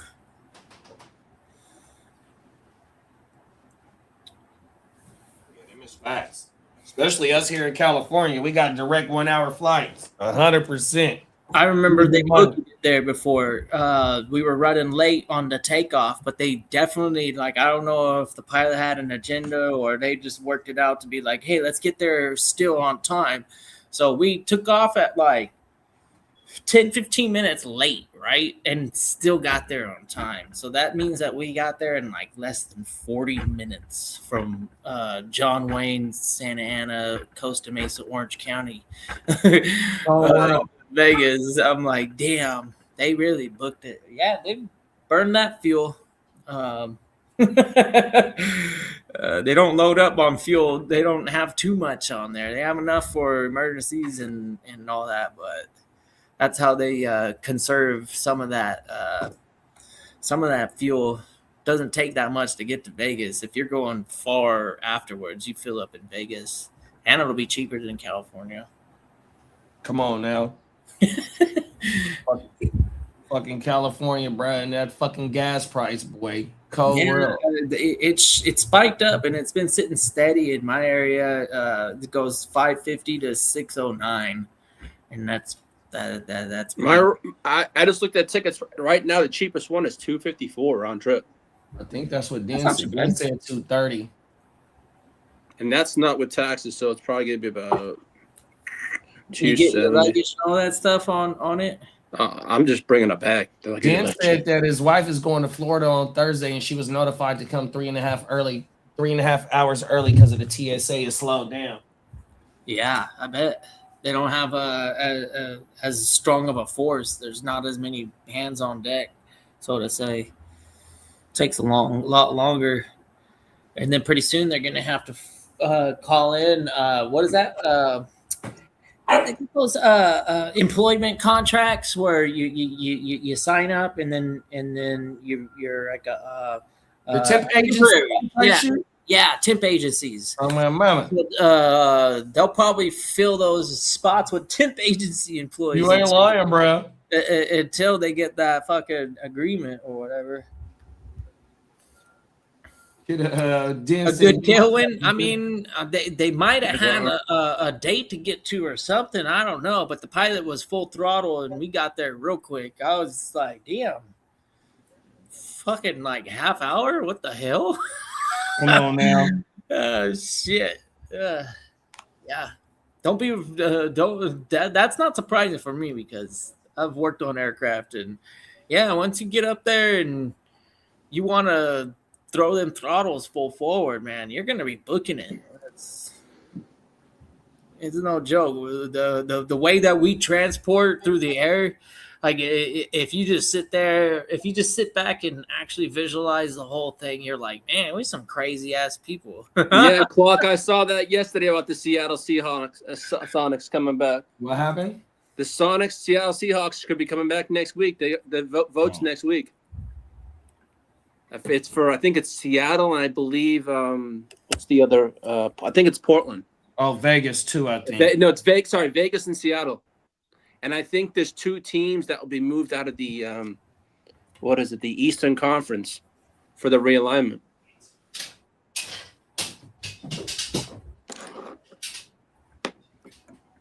That's what I did see.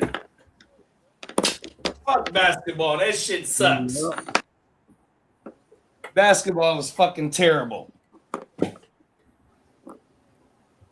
It's not basketball than it used to be when I grew up. You ain't lying. It is facts. Minnesota Den said I was already on the road to being fucked up by the time you landed, kidda. LOL. Shit, I had been there since 8 a.m. Yeah. I usually get off of work and then go home, get my crap, fucking jump on the plane. And then that first day it's kind of rough because I don't get any sleep at all. But it is what it is. I find my way to sleep. Everybody knows that. Man, you ain't lying there. Oh, my bad. I've seen him sleep standing. Yeah, man. I'll find a spot. We were waiting in line. He was just, no big deal. He was taking a nap. It could be 120 degrees or loud as fuck. There's not a lot that'll keep me from getting some. I drafted a championship team with in the middle of absolute Eastside League madness of a draft, and Kidda was right there on the couch, sitting upwards, asleep in a mushroom platoon for the entire 5 hours. And literally, the moment the draft was done and everyone's taking their pictures of their board and they're all talking some shit, and then they all go out and do Vegas things and the door closes and it's just me and I'm looking at the board and a kid just arises like the phoenix from the ashes. And he's like, which one's your team? Oh, right here? He's like, oh, it looks like a Bogart team. And I fucking went on to win it. Well, it sounds like And this last year we'll be year, taking screenshots. I was really it's gonna be upset digital. that he wasn't in cocoon mode next to me. I'm like, he might have been between Kidda in cocoon mode and Derek like berating me for like not doing smart things in the draft. I needed those things in the draft. That was the formula, man. Dennis, what's it? Formula. Basketball sucks. So, Dennis goes, Lee, I found a 20-foot charger so you can charge and move around, bro. Yeah. Ah, that's funny. I say it all the time. Chargers are unplugged, man. They might as well hang it up. I don't know why they keep trying. Yeah. So rebrand that whole franchise is cursed until they rebranded like the Titans did. Facts. You know what's crazy is the rebranded teams. There's only two, right? The Ravens, There's the Browns. Well, the Ravens, who have won a Super Bowl, yeah, right? Which is, but you might not have a Brown. Actually, you might not have a Browns fan who goes, "Oh, that's my title," right? Because it was basically when they canned the Browns, that organization became the Ravens. Then they reignited the Browns organization again years later, right? But everything that was going on with the Browns at the time, with Bill Belichick and Saban and Ozzie Newsome and everyone else, Ozzie Newsome, like a dirty vato, he's like, hey, he takes the gig.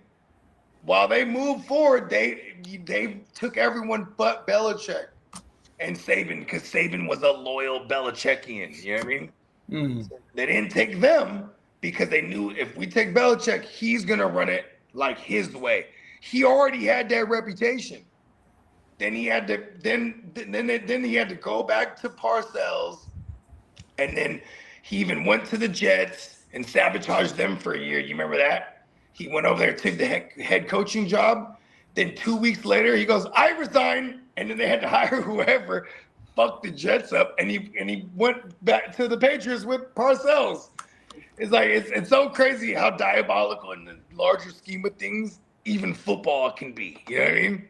These motherfuckers be planning demises for other organizations years in advance. It's diabolical, bro. I'm telling you. And look at the Titans, bro. What's the most success they've had? I guess they have lost the Super Bowl. And isn't that crazy? They pushed that was pretty quick too. They got there immediately. Yeah. Like was it year 2? 2-3 years, huh? Right? It was pretty quick. Yeah. Yeah, when the Oilers last year, 93. 94. Trying to think of what Madden that would have. It would have been a Sega. It would have been a Sega or it was still Sega only, huh? I don't think they put on Super Nintendo until like later. Oh, they didn't get on Nintendo until 64 even, huh? I don't think EA wasn't fucking with Nintendo during those days. Well, so what would that have been like 95, 96, 95? Yeah, right? 95, 96 era. So it would have been like because the Houston Oilers, the Oilers was around 95. Yeah, I'm not convinced actually when I say it out loud. I do remember 1993. The Oilers were a thing still because they had what's the dude that used to run tall? Campbell. 96 was their last year. 96. So then 97, 8, and 9. So third season. Oh, second season, they got into the Super Bowl. Is Luke in there? Okay, good. Makes sense. Yeah. Rest in peace, Steve McNair. Yeah. Air McNair, bro. That's fucked up. Y'all remember that story? Yep.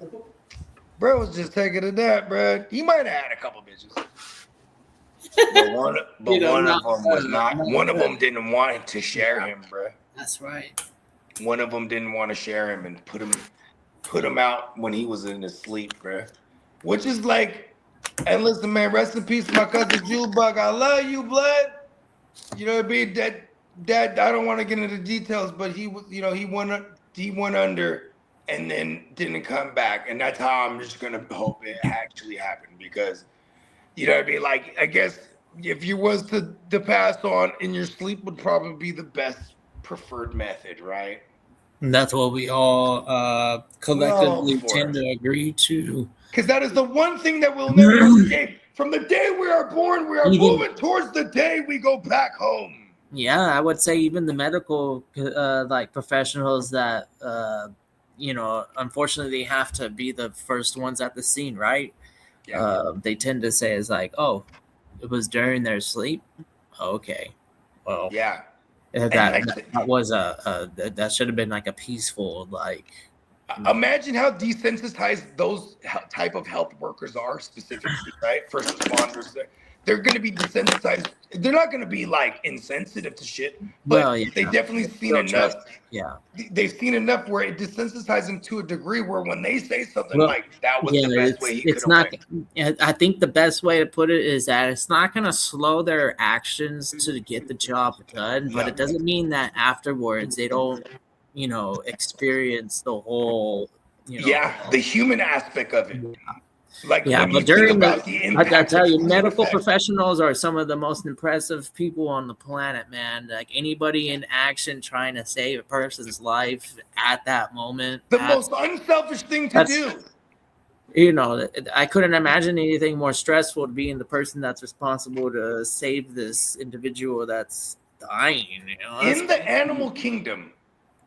And then, mind you, I'm not an animalologist, right? But I am a doctor, and I will say, in the animal kingdom, in my opinion, you will see the mothers fend for their youngins upon attack, right?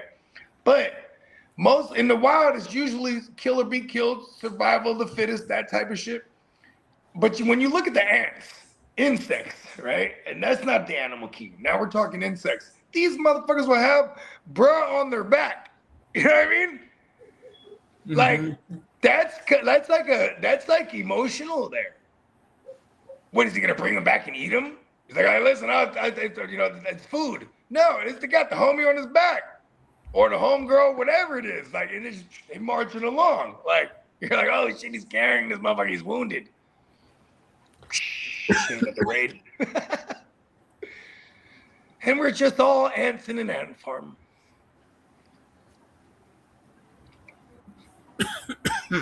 Yeah, bro. So I've been addicted to these AI joints. Yeah, I know what you're talking about. Like these fucking AI like documentary breakdown things. They are fucking amazing. Like, because like it's like these breakdowns of what AI, like all the big AI joints, all the big questions that they're being asked, their answers are fucking insane. Because it's based on a collection of human like analysis on everything, right?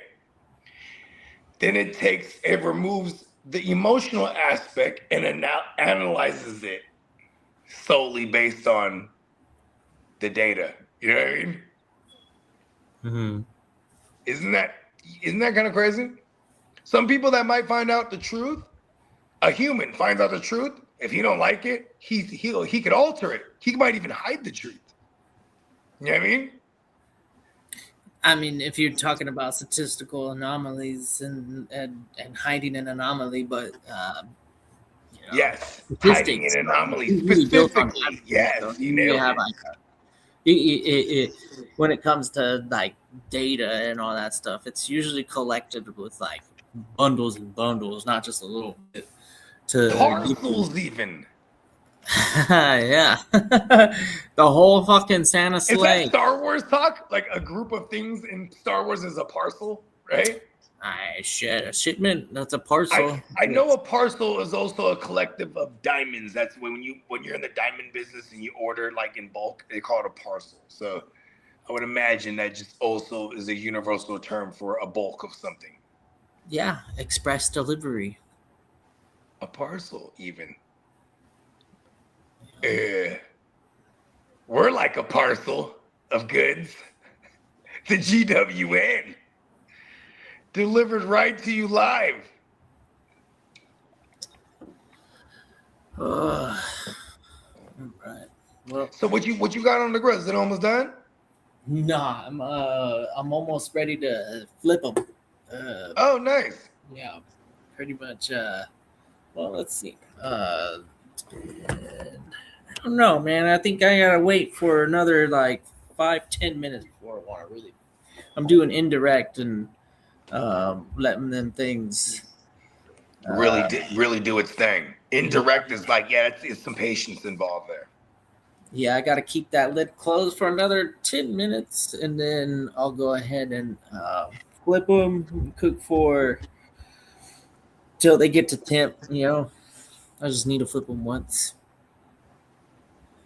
Yeah, this is badass. Like, you know what I'm talking about? Like, you know what I mean? Because you are a grill guy. See, and that's the thing, is like the things that we enjoy. Like, isn't that crazy? The freedoms. Like, imagine this, like, people that don't take account for how grateful they should be for the little mini freedoms. Like, listen, I love getting barbecue, but then I can't barbecue here. I gotta go somewhere to get it, right? But then all of a sudden you move to a new spot. I can barbecue here. Freedoms, right? It hits hard. That's crazy. Hits hard. I'll be right back. All right. I'm doing something real quick. My girl's pulling in.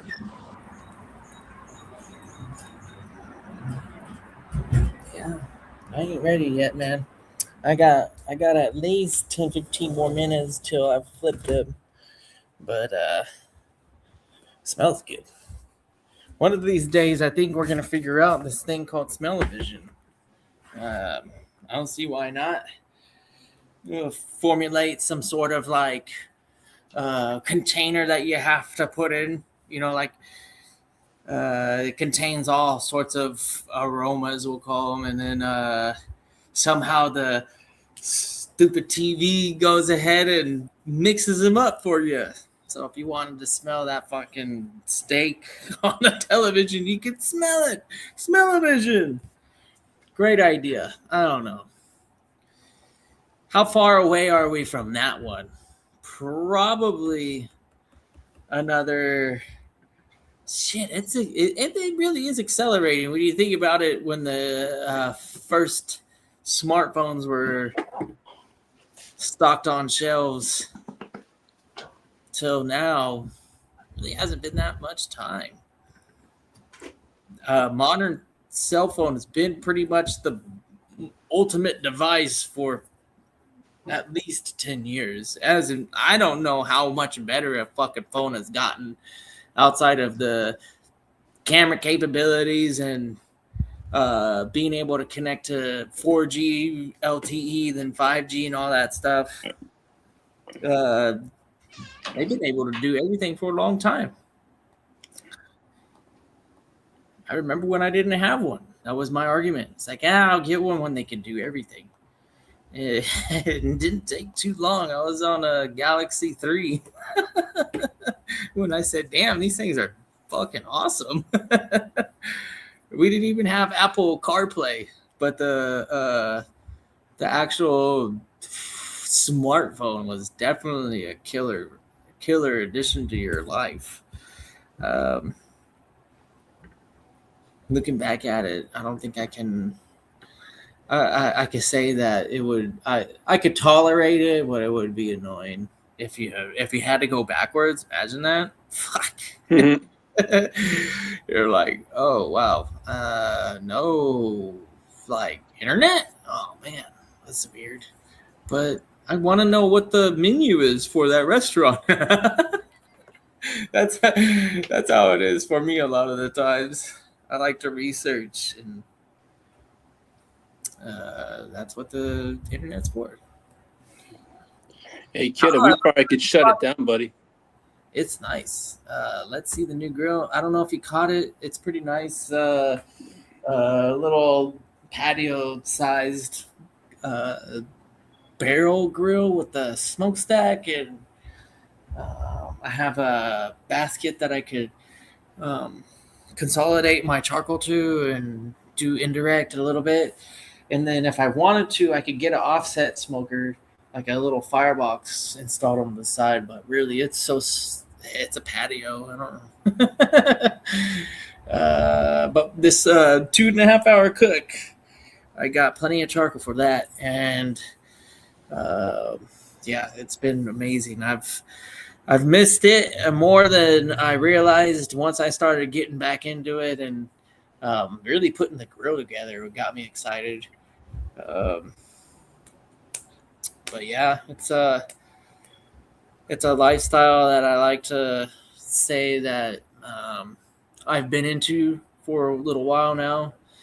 I started off on the little portable style Weber grills, little kettle, small. I used to cook tri-tips on those and salmon, do plank salmon, tri-tip, chickens, all sorts of shit on these little tiny portable grills. They fucking come in handy, and they really can produce a lot of heat. So certain things, they really come out nice, like a steak. Steak is always going to be pretty freaking fire on a little campfire, personal portable grill or whatever. Do I use hardwood lump charcoal? Yeah, I do. Currently, no. I use B&B oak and hickory briquettes right now. This was the first burn-in, and I was able to get 18 pounds for $10 each. Oh, wow. So that's a pretty damn good price. I'm going to go ahead and grab 2 of those bags. I don't have a ton of space for storage, but I have plenty of space for 2 bags of charcoal. I actually just opened up my second bag. So first bag is already christened. That barbecue is well on its way for JD is cooking multiple times a week. I find myself finding excuses to do that also. I really enjoy cooking on charcoal grill. And usually going into a new neighborhood and cooking on charcoal, you always feel kind of sketch because here in California, fires and all that stuff. So that's that's one of the reasons why you start to think about, like, oh, what are my neighbors going to think? And then obviously the smoke output. But so far so good. I haven't heard anybody complain, and I've come to find out that it's a little bit it favors, oh, it smells good, as opposed to, oh shit, I'm offended by the smoke or whatever. And then if anybody cooked on charcoal, you realize that it really is that first initial 15-20 minutes of heating up them coals. I don't have a blowtorch. I'm thinking about getting a blowtorch to get these coals lit up faster so I don't have to produce so much smoke. Well, it's not the smoke. It's not the type of smoke. I would say like the density or the quality. Yeah. Doesn't smell good until a little bit later once it starts to burn. And there's no lack of smoke going on when it starts to get a different color. The color shift from black to white to blue, that's always the goal, to keep it hot, but the way that I don't know, it's if you've been around fire, you know what I'm talking about. But yeah, I guess we could call it quicks. Yeah, we could. We got a charcoal chimney Dennis. I've got the one that actually it's a bottom dispensing, so top loading, bottom dispensing. So when I do big fires and I want to really stack that chimney, I don't even have to, try and spread it. I can just drop it in. I have a little basket, and it's been pretty convenient, not gonna lie. It's just sometimes that shit gets hot and you're like, fuck. This one I just go squeeze like a trigger. It's pretty cool. All right, man. You ready? All right, kid. It was good rocking with you. Have a good rest of the day, buddy. Yeah, man. All right, y'all. Peace out. Don't forget, we got some power hours potentially, and then for sure. And then I think before, JD and I and Bogey. Oh yeah, that's right. We got the World Baseball Classic. Yeah, so we're gonna do that tonight. I think it's at All 7 right. o'clock. That's 7 o'clock Central, 5 o'clock Pacific. That's right. All right, y'all. All right, man. Be good, man. Yup. Peace.